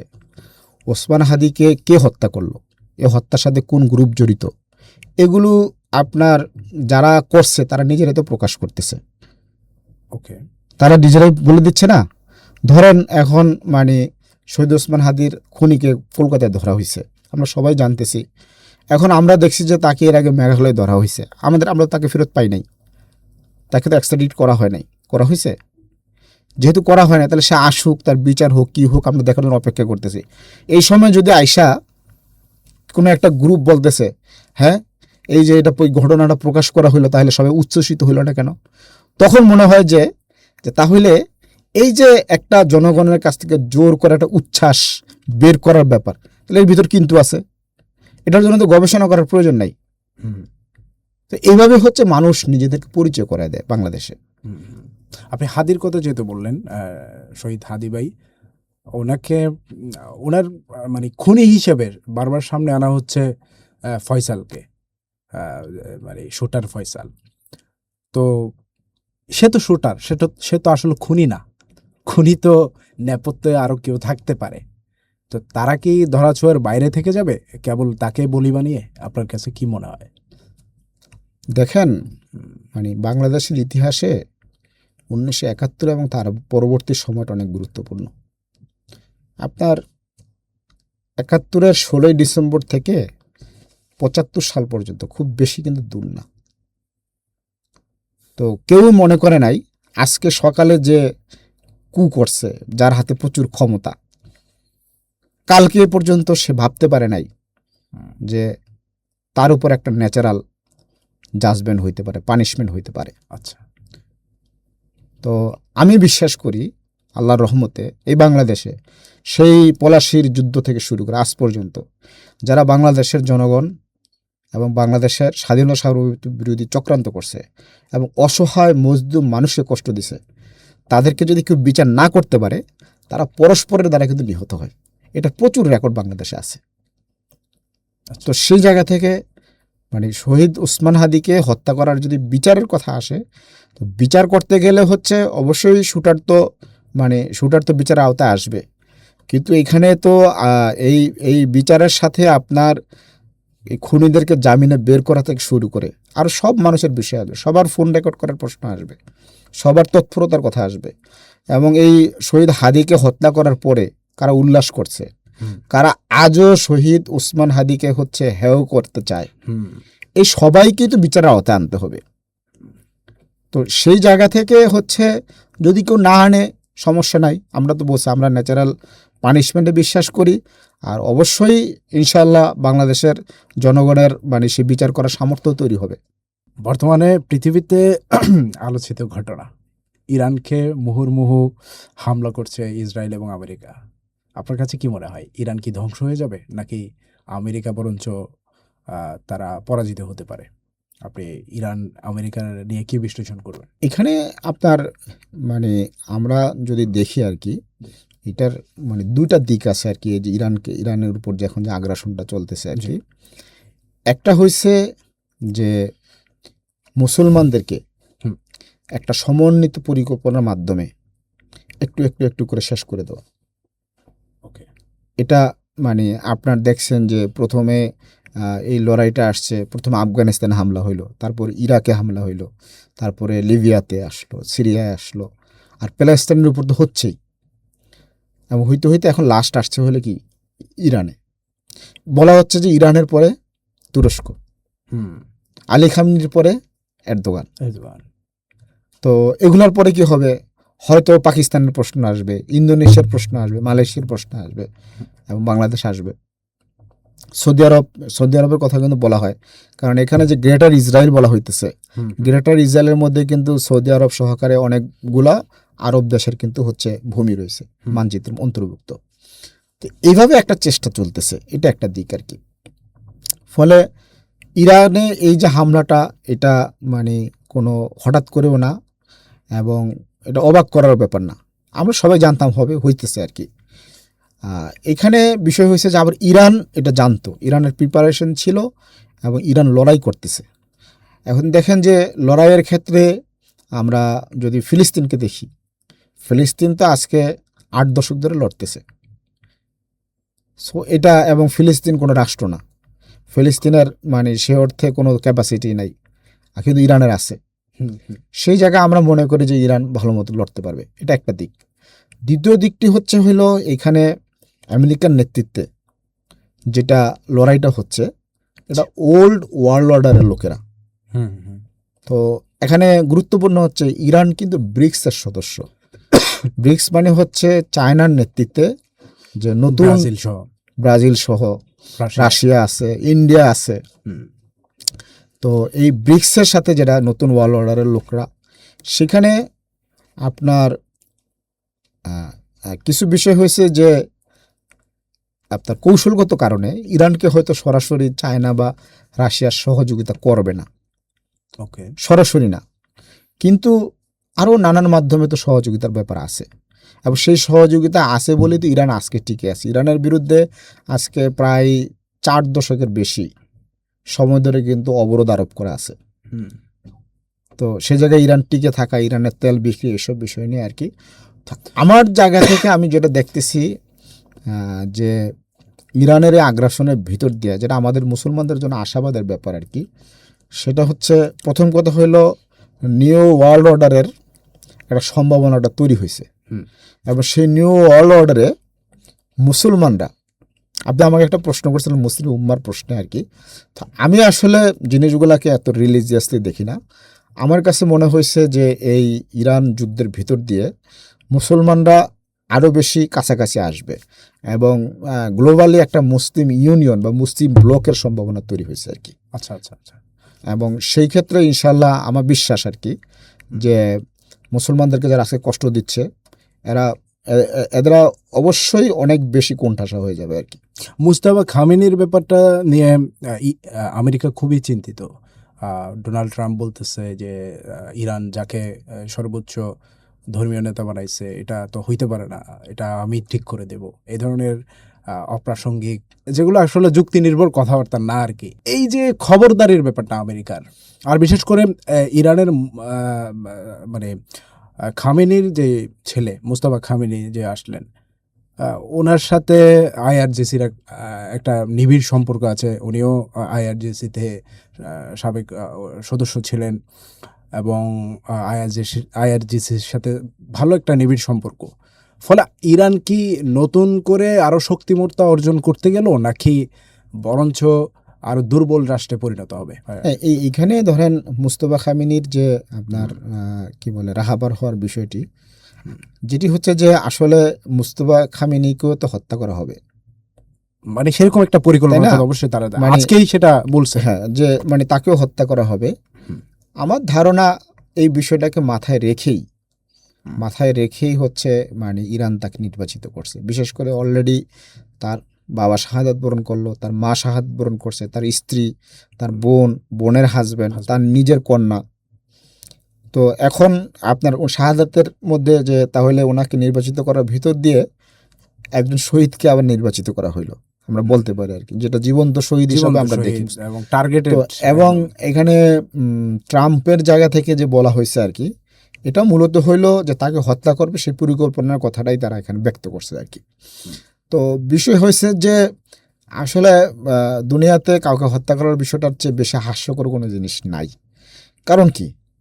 কারণ ধরেন যে আপনি একজনকে 60-70-80 বছর দেন, ইমাম খামেনিকে উনি 86 বছর বয়সে শাহাদাত বরণ করলেন। তো যদি উনি 86 বছর বয়সে শাহাদাত বরণ না করতেন, তো 8-10 বছর পরে এমনি মারা যেতেন। ইভেন তাকে যারা হত্যা করেছেন ট্রাম্প নিজেও মারা যাবে। সো এই মৃত্যুর বিষয়টা আসলে মানে এটা একটা আমি মনে করি যে মানে সবচেয়ে বেশি মানব সভ্যতার বিভ্রান্তি যেটা। তো সেই জায়গায় মুস্তাফা খামেনিকে যদি ট্রাম্প হত্যা করে, এটা খুব বেশি ম্যাটার করে না। এখানে ব্যাপারটা হচ্ছে একটা ইরান তো একটা আদর্শবাদী রাষ্ট্র, তাদের শিয়া তারা যেটা বলে যে ইসলামী প্রজাতন্ত্র, এবং তারা যেটা বিশ্বাস করে ওইটা কিন্তু একেবারে কোর জিনিসটাই তারা কিন্তু রাষ্ট্রে ইমপ্লিমেন্টেশন করে থাকে। আমেরিকা তাদের নেতাদেরকে মেরে, তাদের উপর বোমা হামলা করে, তাদেরকে একেবারে নিপীড়নের মধ্য দিয়ে রেখে তাদের আদর্শকে বিলীন করে দিতে পারবে এবং রেজিমকে পুরো চেঞ্জ করতে পারবে, সক্ষম হবে? আপনি কি মনে করেন? প্রথম কথা হয়েছে যে ইরান একটা সিভিলাইজেশন, এবং এখানে ইরানের মানে এখানে রিলিজিয়নটাকে, ইরানের সিভিলাইজেশনকে আরও শক্তিশালীভাবে এখানে প্রেজেন্ট করতেছে আর কি। তো ইরান তো হাজার হাজার বছর ধরে হচ্ছে একটা যোদ্ধা জাতি। সো ইরান এমনিতেই সার্ভাইভ করবে, এটা নিয়ে কোনো করার নাই। এখানে আমরা যদি দেখি আর কি, ধরেন আপনার এখনকার যে মানে বাস্তবতা, যুক্তরাষ্ট্র ইরানে কিছু হামলা করতে পারবে, কিন্তু ইরানকে একটা কলোনি বানানো যেটা, এটা সামর্থ্য তো যুক্তরাষ্ট্রের নাই। মানে এটা দেশটাকে দখল করে নিয়ে তারপরে হচ্ছে এটাকে শাসন শোষণ করা সে করবে। এখানে বলা হইতেছে যে একটা কে বসাবে, মানে তার পুতুল সরকার যে বসাবে, এটা তো আপনার ইরাকেই হয় নাই, লিবিয়াতেই হয় নাই, বরং এগুলো করতে যে হচ্ছে এই দুইটা দেশকে ধ্বংস করে ফেলছে। ইরানের ক্ষেত্রে হয়েছে যে এটা মোটেই সম্ভব হবে না, কারণ হচ্ছে ইরানের যারা হচ্ছে সরকার বিরোধীদের মধ্যে আপনার এই যে রেজা শাহ পাহলভি বামপন্থীরা, এরা হচ্ছে মোস্ট নেস্টি খারাপ লোক। তারা মানে তাদের জনগণের বিরোধী আর কি, তারা পতিত, তারা পচা রটেন একদম। সেইখানে একটা বিষয় ছিল যে ইরানের আপনার এই কি বলে যে ইসলামিক প্রজাতন্ত্রের ভিতরে একটা সংস্কারপন্থী গ্রুপ ছিল আর কি। সেই সংস্কারপন্থী গ্রুপটার কারণে মনে হয়েছে যে সরকার বিরোধী যে ব্যাপারটা, কিন্তু এই আগ্রাসনের কারণে কিন্তু সংস্কারপন্থীরা বরং হইলো এই যে এখন রক্ষণশীল যারা আছে তাদেরকে সাপোর্ট দিবে। ফলে এখানে রেজিম চেঞ্জ করার বিষয়টা হচ্ছে একটা অ্যাবসার্ড একটা ব্যাপার আর কি। আচ্ছা, মানে এটা হওয়ার সম্ভাবনা খুব কম। যদি হয় তাহলে আমি মনে করি যে তারা নির্মম পরিণতি বরণ করবে, যেটা হচ্ছে লিবিয়াতে এবং হচ্ছে ইরাকে হয়েছে। বিশেষ করে যুদ্ধ বিশ্লেষক যারা আছেন তারা বলতে চাচ্ছেন যে রেজিম যদি চেঞ্জ করতে চায় তাহলে আমেরিকাকে পদাতিক বাহিনী পাঠাতে হবে, সম্মুখ সারিতে যে যুদ্ধ করতে হবে ইরানের সাথে। আবার ইরানও এমন একটা জাতি, তারা অলরেডি গত এক সপ্তাহ ধরে বারবার আমেরিকাকে বলছে যে আমরা এবার প্রস্তুতি নিচ্ছি তোমাদের পদাতিক বাহিনীকে মোকাবেলা করবার জন্য, তোমরা পাঠাও, আমরা প্রস্তুতি নিচ্ছি। এবং আমেরিকা থেকে এক ধরনের সফট সুরের মধ্য দিয়ে তারা যুদ্ধবিরতি কিংবা যুদ্ধটাকে গুছিয়ে নেওয়ার চেষ্টা করতেছে, এরকম একটা আলাপ আছে। কিন্তু ইরান কোনোভাবে থামবার জাতি নয়, তারা বলতেছে না, আমরা যুদ্ধ চালিয়ে যাব, শুরু করছো তোমরা, শেষ করব আমরা, এরকম একটা ব্যাপার। এই সাহসিকতার উৎসটা কোথায় আসলে? না, এইটা আসলে আমার কাছে একটা খুব বেশি অবাক করা ব্যাপার মনে হয় না। আচ্ছা। কারণ হচ্ছে যে আপনার মানে পুরো গোটা দুনিয়াটাকে আপনার দেখতে হবে সভ্যতা এবং হচ্ছে জাতির জায়গা থেকে আর কি। তো পৃথিবীতে এমন কোনো জাতি আছে যে রেজিস্ট্যান্স করে না? সব জাতি করে, কম বেশি আর কি। আর ইরান হচ্ছে যে একটা বড় দেশ, এখানকার ভৌগোলিকভাবে তারা একটা ভালো জায়গার মধ্যে আছে, চারদিকে পাহাড় আছে এবং একটা বেশ বড় জনসংখ্যা। যদিও ইরানের জনসংখ্যা বাংলাদেশের চেয়ে কম, কিন্তু আপনার মিডল ইস্টের অন্যান্য দেশের তুলনায় তো ইরানের জনসংখ্যা কিন্তু বড় কিন্তু। তো সেই জায়গা থেকে হচ্ছে এখানে পদাতিক বাহিনী পাঠাইলে আমি মনে করি যে প্রায় 9 কোটি। হ্যাঁ, এবং ইরানের মানে আমেরিকানদের যেটা হয়েছে আর কি, আফগানিস্তান এবং হচ্ছে ইরাকের মতো শুধু কফিন গুনতে থাকবে আর কি। বাংলাদেশে এত এত ইসলামী দল আছে, তারা ইসলাম কায়েমের কথা বলে, শরিয়া ভিত্তিক রাষ্ট্র চালাবে বলে। যদিও জামাত ইসলামী সারাটা জীবন বলেছে যে ইসলামী রাষ্ট্র কায়েম করবে, শরিয়া কায়েম করবে, কিন্তু তারা একটু এখন ভিন্নভাবে বিশ্লেষণটা করে। এতগুলি ইসলামী দলের মধ্যে মুসলিম জাতীয়তাবাদী রাজনীতি, এই জিনিসটাকে কিভাবে প্রাসঙ্গিক করে তুলবেন? এর কোনো ম্যাটেরিয়ালস, এর কোনো ইনস্ট্রুমেন্ট আপনাদের হাতে আছে কিনা? না, মুসলিম জাতীয়তাবাদী রাজনীতির একটা বিষয় পরিষ্কার। আমাদের ফার্স্ট কোয়েশ্চেন হচ্ছে রিপাবলিক। আচ্ছা। আমরা একটা রিপাবলিক হিসাবে বাংলাদেশকে তৈরি করতে চাই, এখানকার জনগণের অধিকার কায়েম করা। ফলে মুসলিম জাতীয়তাবাদ এখানে হচ্ছে একটা সাংবিধানিক রাজনীতি করে এবং আমাদের মূল কাজ হচ্ছে একটা নতুন সংবিধান। আমরা জনগণের এবং সেই ক্ষেত্রে আমরা 100% ডেমোক্রেটিক। আমরা মনে করি যে অনেক প্রশ্ন আল্লাহর রহমতে আমাদের মানে পপুলেশনের কারণে সলভ হয়ে গেছে। ধরেন বাংলাদেশে যদি শতভাগ গণতন্ত্র কায়েম হয় এবং জনগণের নাগরিক অধিকার কায়েম হয়, তাহলে মুসলিম সংখ্যাগরিষ্ঠ হিসাবে তো 92% জনগণ মুসলমান, ফলে মুসলমানের একটা অধিকার তো এমনিতেই প্রতিষ্ঠা হয়ে যাচ্ছে। আর জনগণের যদি অধিকার প্রতিষ্ঠা হয়ে যায়, যান, জীবন এবং 6টা মৌলিক অধিকারের উপরে তার যেটা রাষ্ট্র আদায় করতে হচ্ছে বাধ্য থাকবে, এটা যদি হয়ে যায়, তাহলে এখানে আমাদের জনগণের যে আপনার রাজনৈতিক অর্থনৈতিক মুক্তি ঘটবে। এটার ভিতর দিয়ে মানে আমরা কিন্তু একটা ম্যাটেরিয়ালিস্টিকলি একটা মানে ডেভেলপমেন্টের দিকে যাব। আচ্ছা। তো সেই ডেভেলপমেন্টের ফলে আপনার এখানে ইসলামের যে শক্তি, মুসলমানের যে শক্তি, সব দিক থেকে এটা হবে। ধরেন আমরা একটা পরিপূর্ণ ডেমোক্রেটিক রাষ্ট্র যদি করি, তাহলে আমাদের ইকোনমি মানে এখান থেকে 2-fold 3-fold হয়ে যাবে, মানে 3-4 গুণ বাড়বে জিডিপি। ফলে এখানে আমরা একটা উন্নত শিক্ষা পাবো, উন্নত স্বাস্থ্য ব্যবস্থা পাবো এবং হচ্ছে আপনার কি বলা যেতে পারে স্বাস্থ্যকর খাবার পাবো, বিষমুক্ত খাবার পাবো। ফলে আমাদের জনগণের কিন্তু স্বাস্থ্য ভালো হবে, শক্তি বাড়বে, গায়গতের সব দিক থেকে। এই ব্যাপারগুলো যখন ঘটে গেলে আমরা তখন ধরেন যদি জাপানের মতো একটা শক্তিশালী রাষ্ট্র হই, ইংল্যান্ডের মতো শক্তিশালী রাষ্ট্র হই, তখন এইখানে অটোমেটিকলি এটা কারো মানে দেওয়ার বিষয় নয়, ইসলাম এমনিতেই হাজির হয়ে যাবে। আপনার মুসলিম জাতীয়তাবাদী রাজনীতির মধ্য দিয়ে ইসলামের পথটাকে পরিষ্কার করে দিতে চান, এরকম কিছু? না, আমাদের এখানকার একটা পুরনো অভিজ্ঞতা আছে, আমি সেটা পরিষ্কার করি আর কি। যে বিষয় ধরেন বাংলাদেশে 600 বছর মুসলিম শাসন ছিল এবং মুসলিম শাসন মানে ছিল কিন্তু শরিয়া ভিত্তিক শাসন ছিল, ইসলামী আইন দ্বারাই সব কিছু হয়েছে। তখনও কিন্তু এখানে হিন্দু ছিল, বৌদ্ধ ছিল। বাট সে সময় কেন হইতে পারছে? কারণ যারা শাসন করছে, যারা সুলতান ছিলেন, যারা নবাব ছিলেন, তারা শক্তিশালী শাসক ছিলেন, তাদের হুকুমতটা শক্তিশালী ছিল। মানে রাষ্ট্র বলতে হুকুমত কি বোঝায়? তো বাংলাদেশে যখন একটা শক্তিশালী হুকুমত আসবে, একটা স্থিতিশীলতা আসবে, তো সেই আমাদের সালতানাতের সময় এখানে শরিয়া কায়েম হয়ে যাবে, সেগুলো নিয়ে কোনো ডিবেট করার কোনো ইস্যু নাই। কিন্তু দেখেন আমাদের এখানে মূল প্রবলেমটা হয়েছে কোথায়? আমরা একটা দুর্বল রাষ্ট্রের মধ্যে দাবি করতেছি যে এখানে শরিয়া কায়েম করবো। আর কার উপর শরিয়া কায়েম করবো? রাষ্ট্রের উপর। তো তোমার রাষ্ট্রই তো নাই। তো সেই জন্য আমাদের ফার্স্ট কাজ হচ্ছে রাষ্ট্র, মানে সার্বভৌমত্ব, রাষ্ট্রকে পুনর্গঠন করা। আলহামদুলিল্লাহ আমাদের কিন্তু সভরেন্টি আছে, আমাদের নিজস্ব পতাকা আছে। এবং সেই ক্ষেত্রে একটা বিষয় আমি পরিষ্কার করি, আমাদের প্রতিবেশী হচ্ছে ভারত। ভারত কিন্তু জাতিসংঘের এই যে 5টা যে মানে সিকিউরিটি কাউন্সিলের মেম্বার এবং কিছু না। ভারতের কারেন্সি কোনো ইন্টারন্যাশনাল কারেন্সি না।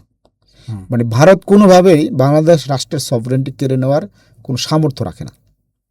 ভারত হুমকি হিসাবে হাজির হইতে পারে, কিন্তু কখনোই কিন্তু বাংলাদেশকে হজম করার, মানে আপনি ধরেন যে একটা বড় গরু, একটা গরুর পক্ষে একটা ছাগলকে গুঁতা দেওয়া সম্ভব, কিন্তু একটা ছাগলকে কি খেয়ে ফেলা সম্ভব? কারণ আপনার খাইতে হইলে আপনার বড় দাঁত লাগবে, মাংসাশী প্রাণী হইতে হবে। তো গরু তো মাংসাশী প্রাণী না। এই জায়গাটা ভারত বাংলাদেশের সম্পর্কটা হচ্ছে একটা গরু একটা ছাগলের সম্পর্ক। এর পাশে আছে আরেকটা আমাদের কি, সেটা হচ্ছে মিয়ানমার। তো মিয়ানমার নিজেই তো একটা ভঙ্গুর রাষ্ট্র। ফলে আমি মনে করি আর কি বাংলাদেশের সভরেন্টি নিয়ে বড় আকারের কোনো চ্যালেঞ্জ নাই। বাংলাদেশের মূল চ্যালেঞ্জটা হচ্ছে অভ্যন্তরীণ, যে আমরা রাষ্ট্রটাকে কতটুকু পুনর্গঠন করতে পারতেছি। আর এই যে বিদেশিদের হয়ে যারা বাংলাদেশের ভিতরে জনগণকে নিপীড়ন করে, এদেরকে আপনার মানে লিগ্যাল ফ্রেমওয়ার্কের ভিতর দিয়া, আইনি বন্দোবস্তের ভিতর দিয়া কতটুকু হচ্ছে কোণঠাসা করা যায়, এগুলা চ্যালেঞ্জ আর কি। আচ্ছা আচ্ছা আচ্ছা। জাতীয় বিপ্লবী পরিষদ যদি বাংলাদেশের ক্ষমতায় কখনো যেতে পারে, আপনারা কি ইসলামী শরিয়া কায়েম করবেন? দেশে চোরের শাস্তি হিসেবে হাত কাটবেন এবং জাকাত ব্যবস্থা চালু করবেন এবং শরীয়তের যা যা কিছু আছে ইসলামী রাষ্ট্রের মধ্যে, এরকম কিছু হবে কিনা? এখানে আমার একটা পরিষ্কার বিষয়, আমরা প্রথমে যদি আল্লাহর রহমতে কোনোদিন ক্ষমতায় যাইতে পারি, তা আমাদের ফার্স্ট কাজ হচ্ছে বাংলাদেশের সংবিধান পরিবর্তন করে এখানে জনগণের অধিকার ভিত্তিক একটা হচ্ছে সংবিধান প্রণয়ন করা। এবং সেই সংবিধান অবশ্যই কোরআন ও সুন্নাহকে as a guidance, as a philosophy হিসাবে অনুসরণ করবে। তো তারপরে আমরা আপনার এই যে সংবিধানের আলোকে রাষ্ট্রকে পুনর্গঠন করা, এটা আমাদের একটা কাজ। দ্বিতীয় কাজ হলো আমরা আপনার ইকোনমি, এখানে 100% একটা মুসলিম ইকোনমি কায়েম হবে, ইসলামী ইকোনমি কায়েম হবে। মানে সুদমুক্ত ইকোনমি কায়েম হবে এবং হচ্ছে পাশাপাশি এখানে এক্সেপশনও থাকবে। অন্যদের যে ইকোনমি আছে সেগুলা এক্সেপশন থাকবে, কিন্তু এখানে 100% হচ্ছে একটা ইসলামী অর্থনীতি কায়েম হবে সবার আগে। এটা করে আমরা তার পরবর্তীতে হচ্ছে এইখানকার যে মানে ইসলামিক যে আইন, এখানে শরিয়া কায়েম করা ইসলামী কায়েম করার মধ্যে একটা পার্থক্য আছে। কারণ কি, ধরেন আমাদের আদালতে যদি আমরা ইসলামী আইনকে অ্যাডপ্ট করে নেই, বিশেষ করে হচ্ছে ফৌজদারি যে আইনগুলো আছে আর কি, কোনো সমস্যা নাই, কিন্তু কোনো কিছু নাই। কিন্তু যখন আপনি ওই ইসলামী শরিয়া কায়েম করার কথা বললে, এখানে ধরেন এক ধরনের তালেবানদের মতো বা হইলো সিরিয়ার বা বিভিন্ন ইভেন ধরেন ইরানের মতো কি করতে হবে, একজন রাহাবার থাকবে, কিছু ইসলামিক লোক, তাদের একটা স্টেট কায়েম হবে। এইগুলো যদি না করি তাহলে বলবো যে এটা শরিয়া হয় নাই, ঠিক আছে? কিন্তু আমরা তো এইটা কখনোই করব না। আচ্ছা, আমরা বলতে চাচ্ছি যে এখানে সব কিছু ডেমোক্রেটিক সিস্টেমের ভিতর দিয়ে চলবে এবং সবচেয়ে গুরুত্বভাবে হলো জনগণের অধিকার। আপনি ডেমোক্রেটিক সিস্টেমের বিরুদ্ধে যদি যে করেন তাহলে তো আপনি নির্বাচনেও দাঁড়াইতে পারবেন না, কারণ এটা তো বাংলাদেশে নির্বাচনটাও হচ্ছে একটা ডেমোক্রেটিক নির্বাচন তো অবশ্যই থাকবে, এবং যারা শরিয়ার কথা বলতে চায় তারা কিন্তু নির্বাচনে বিশ্বাস করে না। মানে জামাত ইসলামে বিশ্বাস করে না, মানে জামাত ইসলাম তো হচ্ছে নির্বাচন, মানে জামাত ইসলাম বিশ্বাস করেন, এই কথা আমি কেন বলবো? আচ্ছা, মানে জামাত ইসলাম তো শরিয়ার কথা বলে না, জামাত ইসলাম শরিয়ার কথা বলে না। তাইলে জামাত ইসলাম বলছে যে শরিয়া রাষ্ট্র কায়েম করে, জামাত ইসলাম বলে ইসলামী রাষ্ট্র করতে চায়। মানে সেই ক্ষেত্রে হচ্ছে তারা তো নির্বাচনের কথা বলে, তারা ডেমোক্রেসির কথাও বলে, কিন্তু আমি বলছি যে শরিয়া রাষ্ট্র বলতে যেটা বুঝায় মানে সেটা কিন্তু আলাদা একটা জিনিস। মানে আপনি যেটা বলতে চাচ্ছেন যারা, এটার মধ্যে কিন্তু এক ধরনের চালাকি আছে এবং এটার মধ্যে একটা চালাকি আছে যে আপনি বাংলাদেশের 600 বছর এখানে মুসলিম সালতানাতের ইতিহাস আছে, এইখানকার মানে মেজর ইসলামিক দল যেগুলা, আপনার জামাত ইসলামের আগে তো এখানে নেজাম ইসলামী ছিল, তো সেই মাওলানা ভাসানী থেকে শুরু করে আপনার হাফেজি হুজুর, মাওলানা শামসুল হক ফরিদপুরি, এই সবাই তো নির্বাচনী প্রক্রিয়ার ভিতর দিয়েছিলেন। এখানকার যে ইসলামী রাজনীতিরা, এটা কিন্তু ডেমোক্রেসির সাথে, ইভেন হচ্ছে যে খেলাফত আন্দোলন যেটা হয়েছে সেটার সাথে কিন্তু সেই গান্ধীর সময়, মানে গান্ধীর সাথে কিন্তু প্যাক্ট ছিল। তো সেই জায়গাগুলোকে কি করতেছে, আপনি মুছে ফেলতেছে ইতিহাস থেকে, মুছে দিয়ে এসে বলতেছেন যে এরা শরিয়া কায়েম করতেছে। এটা দিয়ে আপনি কি বলতে চান? আপনার প্রশ্নটা হচ্ছে চালাকিপূর্ণ। আপনি বুঝাইতে চাচ্ছেন যে জঙ্গিদের মতো কোনো কিছু করতে চাচ্ছে কিনা, কিন্তু আমরা বলতেছি যে এখানকার ইসলামিক ট্র্যাডিশনটা তো আলাদা। মানে হচ্ছে অর্থাৎ আল কায়দা যেভাবে যায় কিংবা হ্যাঁ, সেরকম জিনিস কি অন্যান্য এটা extreme- কিন্তু আল কায়দা কি বাংলাদেশে কিছু বলেন না তো? মানে বাংলাদেশের যে একটা ইসলামিক ট্র্যাডিশন আছে, ধরেন আধুনিক ইসলামিক রাজনীতির ট্র্যাডিশন, তাও তো প্রায় 100 বছর হয়ে যাচ্ছে। তা আপনি তারা কি চায়, তারা কি প্র্যাকটিস করতেছে সেটা না বইলা এই যে বলার, এবং আমাদের ধরেন জাতীয় বিপ্লবী পরিষদের সামনে প্রশ্ন আনছে, তো এই ধরনের প্রশ্ন আনলে তো লাভ নাই। কারণ হচ্ছে আমরা তো বলছি স্পষ্টভাবে যে আমরা প্রথম কথা হইল সংবিধান পরিবর্তন করব, সেখানে জনগণের অধিকার এবং হচ্ছে অর্থনীতি মূল থাকবে, এবং আমাদের যে প্রচলিত আদালতের ভিতর দিয়ে হচ্ছে এখানে কিন্তু ইসলামিক যে আপনার জুরিসপ্রুডেন্সের যে বিষয়গুলো, জুরিসপ্রুডেন্সের ভিতর দিয়ে আপনার এই যে ফৌজদারি আইন যেটা আছে, মানে ক্রিমিনাল লয়ের যে বিষয়গুলো, সবগুলো এখানে আরোপ হয়ে যাবে। এরপরে এবার হাত কাটার যে প্রশ্ন আসছে না, হ্যাঁ, এখন আপনি বলতেছেন যে যদি চুরি করে হাত কাটবেন কিনা। তো আমি এখন আপনাকে বলি যে মানে এটা দিয়ে কি ফ্রেম করতেছেন, যে ইসলাম অনেক নৃশংস। কিন্তু দেখুন, বাংলাদেশে যে সেকুলার আইন আছে, সেই সেকুলার আইনে কিন্তু মৃত্যুদণ্ড আছে, যেগুলার বেশিরভাগ জায়গায় হচ্ছে ইসলামিক আইনে কোনো মৃত্যুদণ্ড নাই। যেমন ধরেন দেশদ্রোহিতা, রাষ্ট্রদ্রোহিতার জন্য মৃত্যুদণ্ড, এটা ইসলামে নাই। রাষ্ট্রবিরোধিতা আপনি করতে পারবেন, তো ইসলাম আইসা হাত কাটবেন। ইসলাম আইসা হচ্ছে এই যে রাষ্ট্রদ্রোহিতার জন্য মানুষের ফাঁসি দেওয়া বন্ধ করে দেবে। বাংলাদেশে বিশেষ করে এটা তো চরমভাবে সেকুলারাইজড একটা বাংলাদেশ। এটা তো আমরা ছোটবেলা থেকে দেখে আসতেছি, এবং রাজনীতি যখন থেকে বুঝি, বিশেষ করে শরিয়ার প্রশ্ন যখন আসে, আপনি ঘুরে ফিরেই হচ্ছে ওই শরিয়া বলতে বোঝানো হয়, মানে বিশেষ করে আমাদের টকশো পাড়াগুলোতে হাত কাটা, পত্রপত্রিকা, মিডিয়া, যাদেরকে আমরা এস্টাবলিশমেন্টের দেখেছি, শুধু হাত কাটা, আসারিকু ফাক্তা ওয়াইদিয়া হুমার, যে ওরা তো আর আয়াত বলতে পারে না, ওরা বলে আপনারা হাত কাটবেন কিনা, আপনারা পা কেটে দিবেন কিনা, যে এই জিনিসটাকে ফ্রেমিং করা হয়। কিন্তু আমরা ঠিক আছে, আমরা যে জিনিসটা বলতে চাই, ওই জিনিসটাকে ফ্রেমিং করা হয়।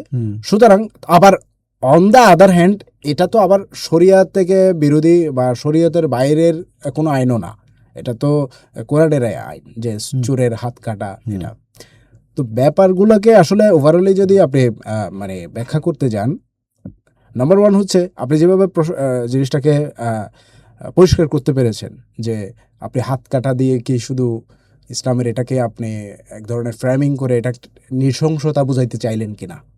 ঠিক আছে, এইখানে আমি এখানে একটু মজা করে একটু বিষয়টা বলি আমাদের লোকদেরকে। আমরা বলি যে আধুনিক যে রাষ্ট্র, এটার যে ক্ষমতা, তো এই ক্ষমতা মূলত হচ্ছে একটা দমনমূলক ব্যাপার আর কি। মুসলিম জাতীয়তাবাদ যদি ক্ষমতায় আসলে আমরা শুরুতে বেশ কয়েক বছর হচ্ছে সেকুলার আইনের প্র্যাকটিস করব। কারণ হচ্ছে যারা গণশত্রু আছে, এদেরকে যদি দমন করতে হয়, সেটার জন্য সেকুলার আইনের চেয়ে মজার আইনের কোথাও নাই। বুঝতে পারছেন? আচ্ছা, কেমন? আপনার মানে দেখেন না, যে সেকুলার আইনে আপনি কি করছেন, আপনি যদি ফেসবুকে একটা মানুষের মানে পোস্টের মধ্যে হাহা দেন, সে হাহা দেওয়ার কারণে সেকুলার আইনে একজন মানুষকে হচ্ছে আপনার পিটায় মেরে ফেলা যায়, এবং সেটা কিন্তু লিগালাইজ। আইন কানুন থেকে শুরু করে আদালত সবাই বলবে যে এটা ওকে, এবং জনগণও বলবে। তো এখন আপনি আমাকে বলেন যে এই রকম একটা অ্যাবসলিউট পাওয়ারকে পাওয়ার পরে আমরা আমাদের শত্রুদের দমন করতে এটাকে ব্যবহার না কইরা কেন হচ্ছে ভাই শরিয়া আইনের দিকে চলে যাব? শরিয়া আইন হচ্ছে এমন একটা মানবিক আইন যার ফলে হচ্ছে আপনি এক রত্তি, ধরেন শরিয়া আইনের বড় প্রবলেম কোথায়? আমি জাতীয় বিপ্লবী পরিষদ, আমার ক্ষমতায় গেল, আমি প্রধানমন্ত্রী হইলাম, এখন শরিয়া প্রধানমন্ত্রী হবেন, এটা আরাফাত শৈশব বলছে। আমি যদি আল্লাহ কবুল করুক, ক্ষমতা দেওয়ার মালিক একমাত্র আল্লাহ, আমাদের পডকাস্টে এসেই বলছে। তো সেখানে আমরা বলতেছি যদি আমি প্রধানমন্ত্রী হই, হ্যাঁ, আর আমি শরিয়া আইন কায়েম করি, তো আমি কি? আমি কিন্তু সাবজেক্ট টু শরিয়া। আমি প্রধানমন্ত্রী, শরিয়া আইন হচ্ছে এরকম, সেখানে শুধু মানুষ না, রাস্তার একটা কুকুরেরও যে যতটুকু অধিকার আছে, মানে মানুষের অধিকারও কিন্তু কুকুরের অধিকার চেয়ে বেশি হবে না। আমি যদি অন্যায়ভাবে আজকে একটা কুকুর মেরে ফেলি, আমি বাংলাদেশের প্রধানমন্ত্রী, আমার কিছু হবে? হবে না। কিন্তু শরিয়া আইন হইলে কিন্তু আমার খবর আছে। আচ্ছা, তো যেটা হয়েছে যে আপনার বিগত 600 বছর যখন এখানে সালতানাত ছিল, কয়জন মানুষের হাত কাটা হয়েছে আমাকে দেখান। গোটা ইসলামের ইতিহাসে কয়জন মানুষের হাত কাটা হয়েছে? খুব বেশি দেখাইতে পারবে না। কারণ কি? আমি কিন্তু এখানে ডিফেন্ড করার জন্য বলতেছি না, আমি বলতেছি যে এই কারণে হাত কাটতে পারে নাই, কারণ ইসলামের শাসনটা এমন একটা সমন্বিত, এমন মানবিক, এইখানে হাত কাটার প্রয়োজন পড়ে না। কেউ যদি ক্ষুধার্ত হয়ে অভাবের তাড়নায় চুরি করে, তার হাত কাটার বিধান ইসলামে নাই। কিন্তু কেউ যদি একদম পুরোপুরি অপরাধী হাত মানে চুরি করে, তাহলে তার হাত কাটার বিধান ইসলামে আছে। বাংলাদেশে আর একজন মুসলমান হিসেবে আমি একটা জিনিস পরিষ্কার করি, অ্যাজ এ মুসলমান হিসেবে কোরআন ও সুন্নাহর একটা হরফের বিরুদ্ধে আমার কোনো পজিশন নেই। বাংলাদেশে যারা গ্রেট চোর আছে, এই চোরগুলা কিন্তু আপনার ক্ষুধার্ত হয়ে চুরি করছে এমন না। যেমন বেগম পাড়া যারা তৈরি করছে কানাডায়, তুরস্কে যারা টাকা পাচার করছে, কিন্তু ভাই এদের ক্ষেত্রে আমি শরিয়া আইন প্রয়োগ করতে চাই না। যারা হচ্ছে আমেরিকাতে টাকা পাচার করছে এবং 200টা ফ্ল্যাটের মালিক হয়েছে, ওরা তো আর ক্ষুধার্ত না, এরাও তো চোর। হ্যাঁ, কিন্তু এদের ক্ষেত্রে আমি শরিয়া আইন প্রয়োগের কথা বলবো না। এদেরকে কি করবে? কারণ হচ্ছে এদেরকে সেকুলার আইনে আরো বেশি শাস্তি দেওয়া সম্ভব। যেমন সেকুলার আইনে তো ধরেন যে এদের সহায় সম্পত্তি সবকিছু নিয়ে যেতে পারবেন, এদেরকে মেরে ফেলতে পারবেন, এবং হচ্ছে মানে এমন সবাই বাহাবা দিবে। ঠিক আছে, এই দিক থেকে তো আবার সেকুলার আইনটা বেশি মানে কি বলে হচ্ছে, এটা বেশি নির্দয় হয়ে যাচ্ছে, কারণ মেরে ফেলা যায়। ইসলাম কি বলে আবার? না, এখন আমি বলতেছি এই যে ধরেন মানে একটা হয়েছে কি যে আপনার ক্ষমতা কিন্তু কন্টিনিউয়াস প্রসেসের ভিতর দিয়ে যাবে। আমি মানে আমরা তো আমাদের শত্রু সম্পর্কে আমাদেরকে সবসময় পরিষ্কার থাকতে হবে। ইসলামে গুরুত্বপূর্ণ হচ্ছে সিকিউরিটি কোশ্চেন। আজকে বাংলাদেশ রাষ্ট্র, এই রাষ্ট্রের বিরুদ্ধে কি প্রোপাগান্ডা হইতে পারে? পাশে একটা হিন্দুত্ববাদী রাষ্ট্র আছে, তারপরে ইহুদিবাদ আছে, হ্যাঁ, এবং আরও অন্য শত্রুরা আছে। তারা আমাদের মুসলমানদেরকে কি বলে ফ্রেমিং করবে, সেই বিষয়গুলো আমাদের মাথায় থাকবে। সেই ক্ষেত্রে আমরা অবশ্যই মানে মুসলমানদের কিন্তু একটা বড় অস্ত্রের নাম কি? হিকমা। আমরা হেকমতের সাথে আগাবো এবং শত্রুদের সাথে ধরেন আপনার মুসলমান লড়াই করছে কি দিয়ে? নবীজি সাল্লাল্লাহু আলাইহি ওয়াসাল্লাম তলোয়ার দিয়ে লড়াই করছে। তা এখনকার দুনিয়ায় তো এই যে ইরানও কি দিয়ে লড়াই করতেছে? মিসাইল দিয়ে করতেছে শত্রুর বিরুদ্ধে। তা আপনি কি বলবেন যে ইসলামে তো তলোয়ার দিয়ে লড়াই করা হচ্ছে সুন্নত, মিসাইল দিয়ে মানে লড়াই করা হচ্ছে বেদাত, তাই না? তো এখন বাংলাদেশ রাষ্ট্রকে যদি পুনর্গঠন করতে যায় মিসাইল ইউজ করতে হয়, সেকুলার আইন ইউজ করতে হয়, সেটা আমরা ইউজ করব। আমরা কেন এখন মানে তলোয়ারের কথা বলবো?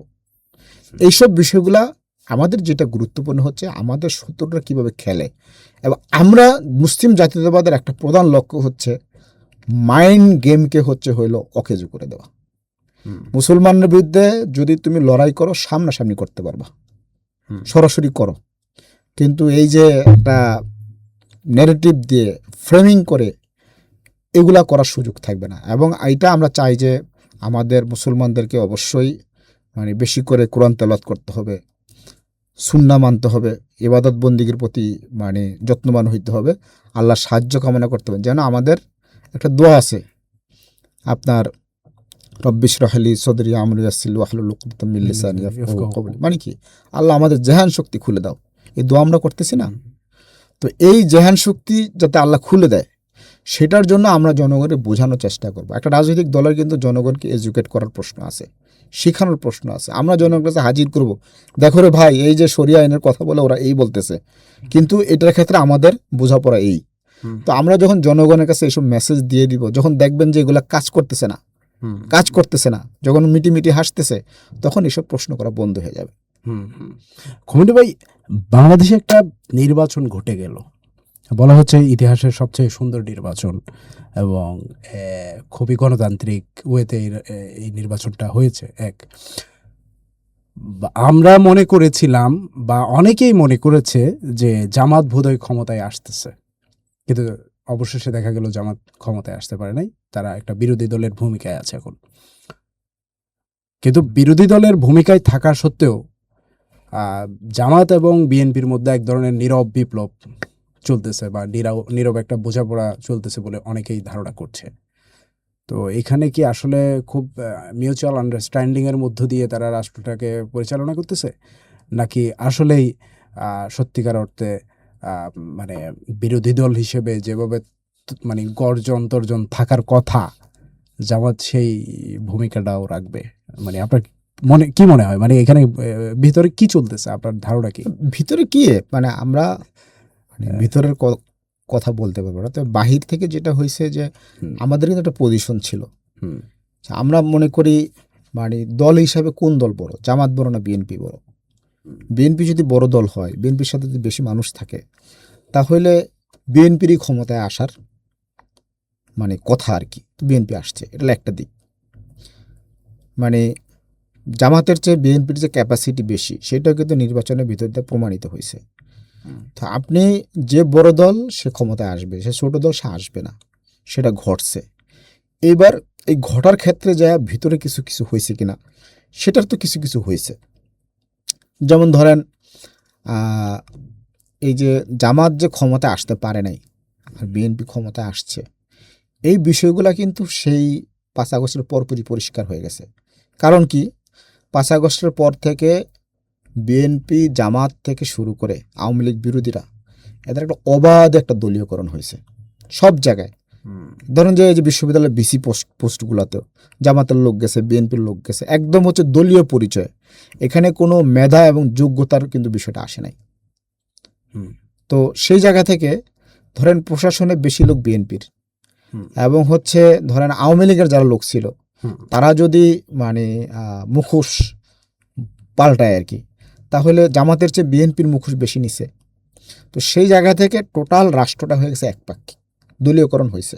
সেই দলীয়করণের জায়গায় হচ্ছে বিএনপি গেইনার হয়েছে, জামাত লুজার হয়েছে। আর এনসিপি হলো শুরুতে ব্যবহৃত হয়েছে, কারণ এনসিপি তো নিজস্ব লোক ছিল না। এনসিপি কাকে বসাবে, কাকে কি করবে? তো সেই জায়গা থেকে যখন ঠিক হইল যে নির্বাচনে বড় দল হিসেবে বিএনপি আসতেছে, আবার আরেকটা বড় দল আওয়ামী লীগ যেহেতু ফেসিবাদের কারণে সে নির্বাচনে অংশগ্রহণ করতে পারে নাই, সে তার রাইটস হারাইছে।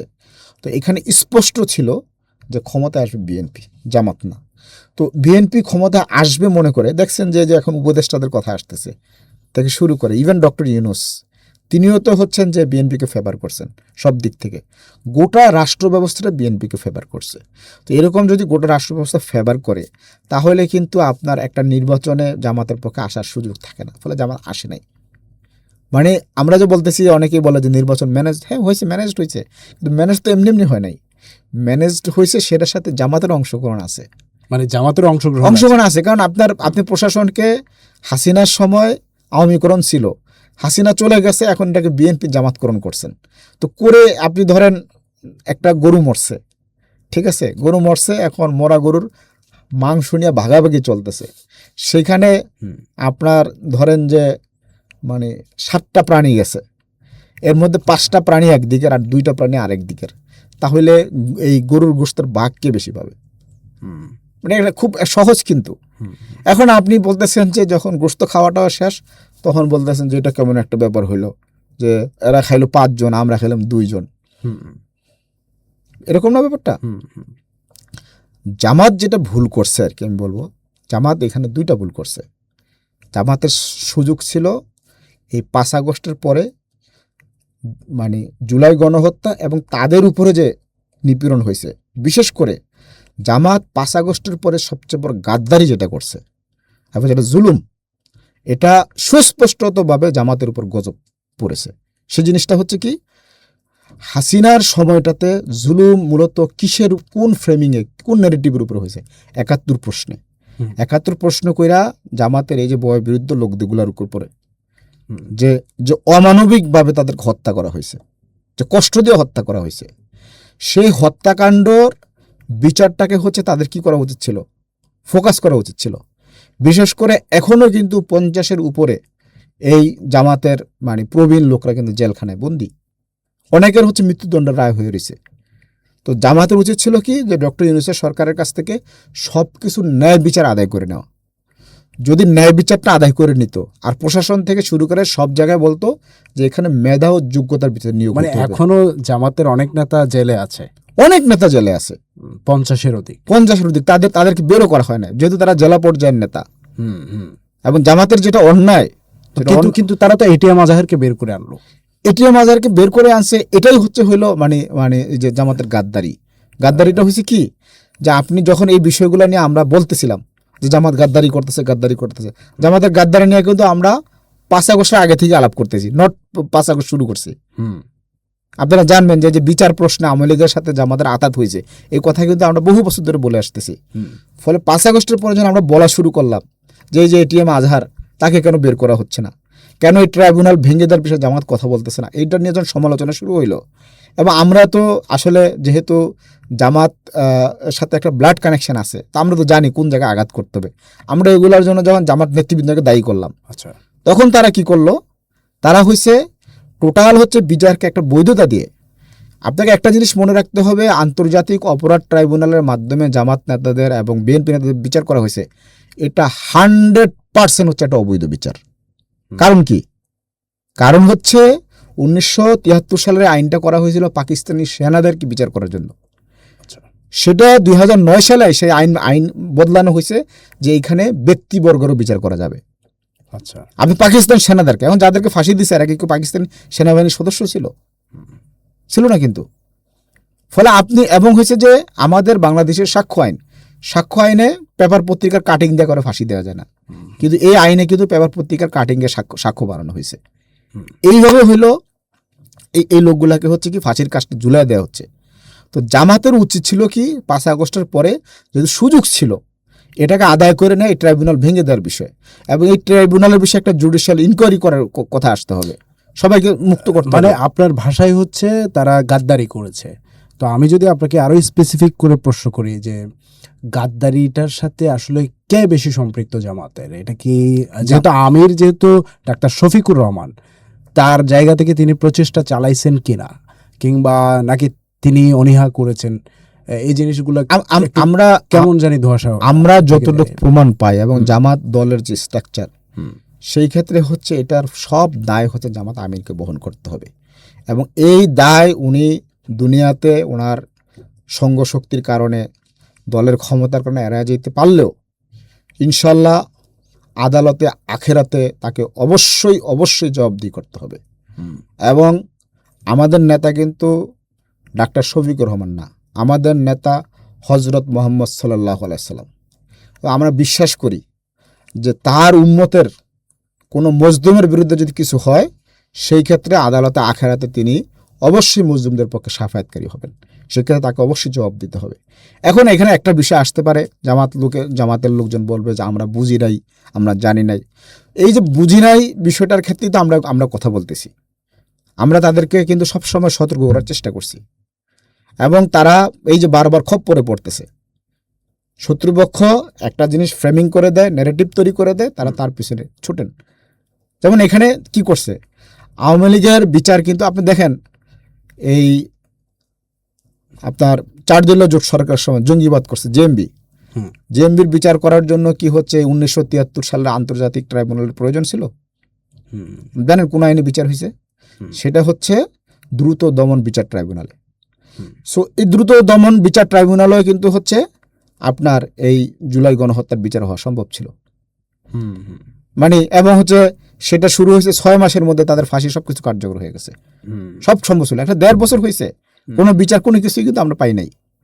তো ব্যাপারটা হলো কি, এটা একটা ষড়যন্ত্রমূলকভাবে করা হয়েছিল যে আন্তর্জাতিক অপরাধ ট্রাইব্যুনালের ভিতর দিয়ে যদি আওয়ামী লীগের বিচার করে, সেই বিচারে হচ্ছে একজন আপনার সাবেক জামাতপন্থীকে চিফ প্রসিকিউটর নিয়োগ করা হইলো। তাই তারা একটা পোস্ট পাইছে, খুব খুশি হয়ে চলে গেছে। মাঝখান দিয়ে কি হইলো যে জামাতের নেতাদের উপরে যে জুলুমটা হয়েছে, সেই জুলুমটা বৈধতা পেয়ে গেল। আচ্ছা, তো এইসব জিনিস প্যালেস্টাইনে হয়েছে, মুসলমানদের ক্ষেত্রে বিশ্বজুড়ে এই ধরনের ষড়যন্ত্র চক্রান্ত হয়েছে, তো জামাতের লোকদের তো এতটুকু স্টাডি থাকতে হবে যে এখানে কি ঘটনা ঘটতেছে।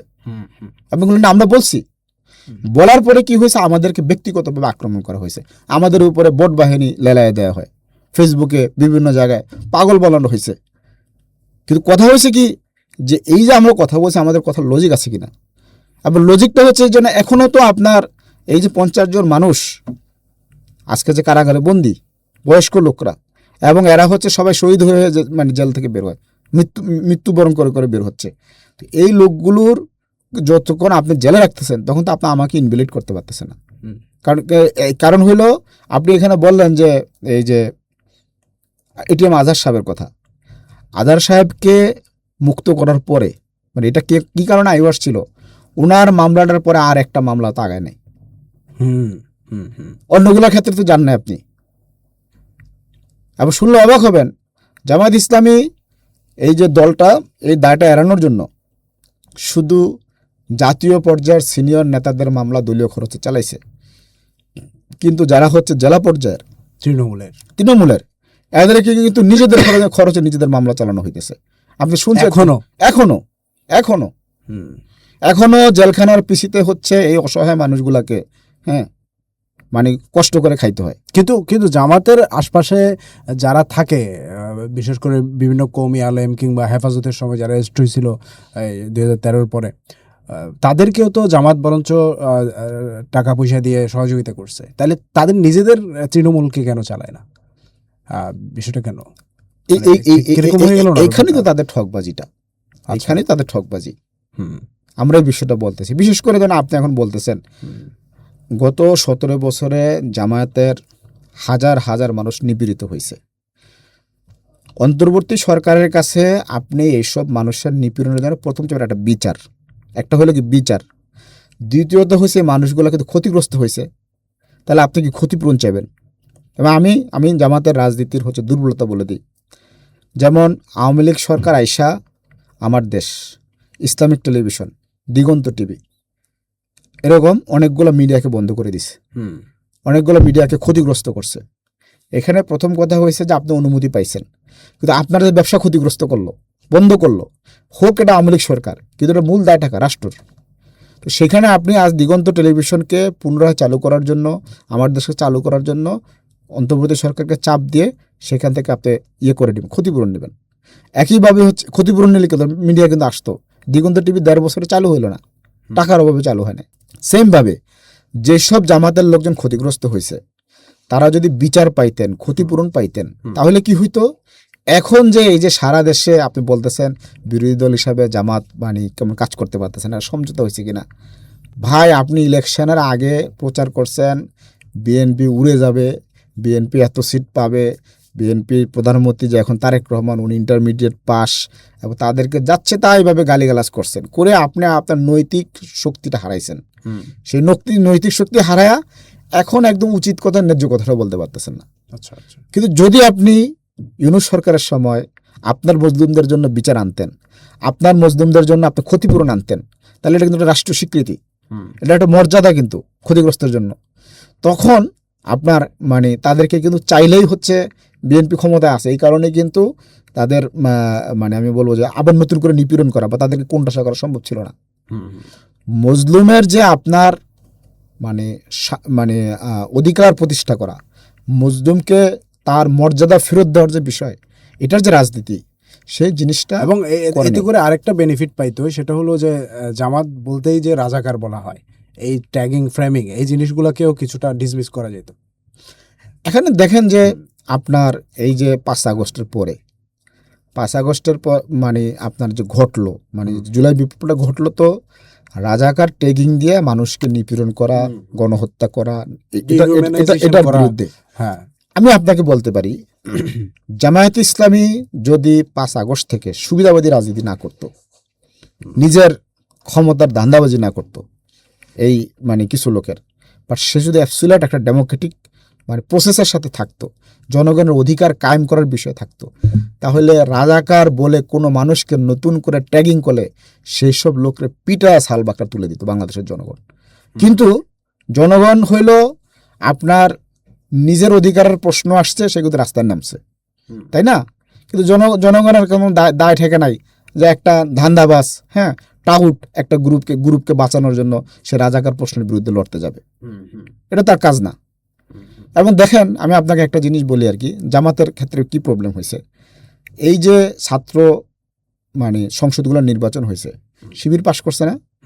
শিবির পাশ করছে, ছাত্ররা পাশ করেনি। আচ্ছা, কিভাবে? আপনার যতক্ষণ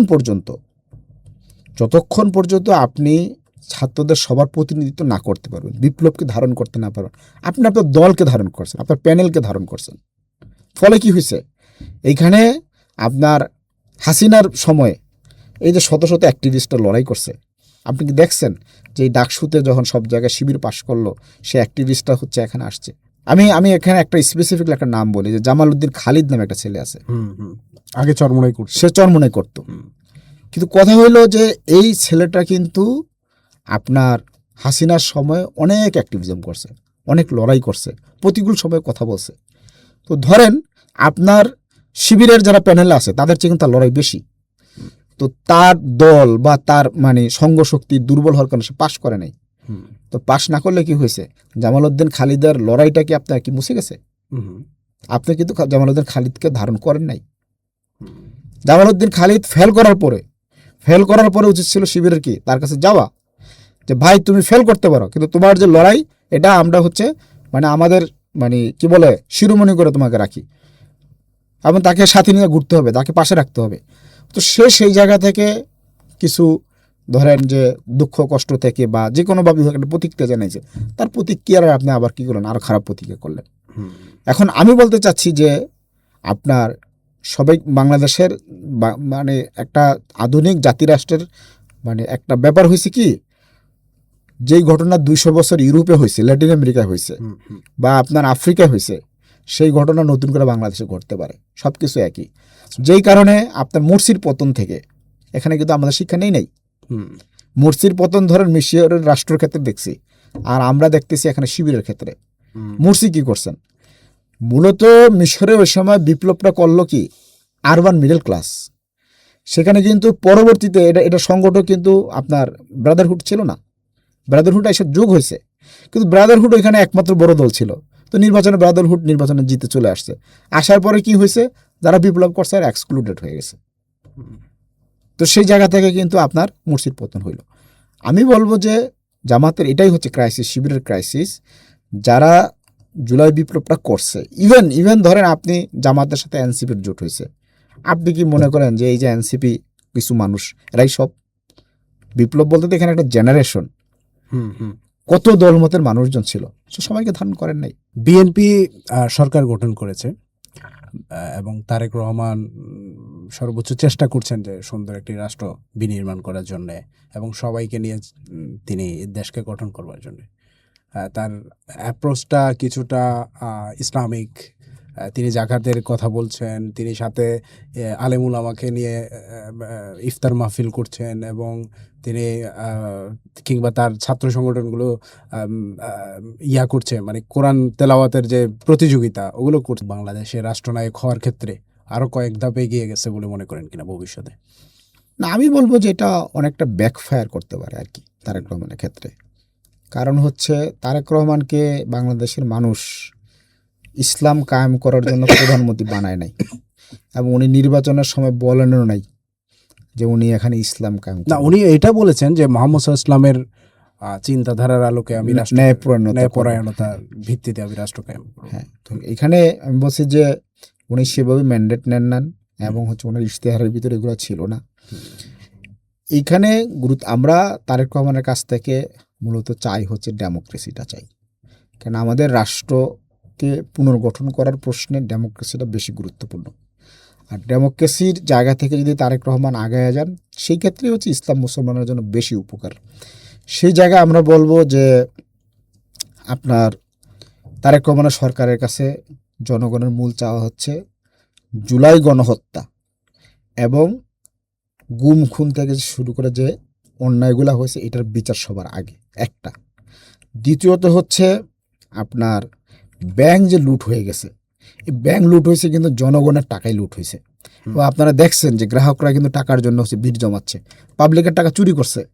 তো এখন যার টাকা চলে গেছে সে কিন্তু টাকা ফেরত চাচ্ছে। তো এই যে পাবলিকের টাকা ফেরত দেওয়া, এটা তারেক রহমানের কাজ। আর হইলো প্রশাসন থেকে শুরু করে সব জায়গায় যে ফেসিবাদী উপাদান আছে এবং আমাদের যে অসম চুক্তিগুলো আছে, এইসব বিষয়ে তার কাজ করার কথা। এগুলো যদি উনি করেন, এগুলো করলে তারপরে ওনার এই যে আলেম ওলামা এইসব বিষয়গুলো হয়, সুন্দর হয়। কিন্তু আপনার দেখেন সারা দেশে চাঁদাবাজির যে প্রশ্ন আসছে, নিপীড়নের প্রশ্ন আছে, 1 মাসও হয় নাই সরকার, 40-এর বেশি মার্ডার হয়ে গেছে সারা দেশে। পবিত্র রমজান মাসে গণধর্ষণের ঘটনা ঘটতেছে, এবং ধর্ষণের ক্ষেত্রে হচ্ছে কেউ যদি শহীদ হয় তাহলে সেই নিউজে আসতেছে, কিন্তু শুধু ধর্ষণ হইলে এখন মিডিয়া নিউজ পাওয়া যাচ্ছে না।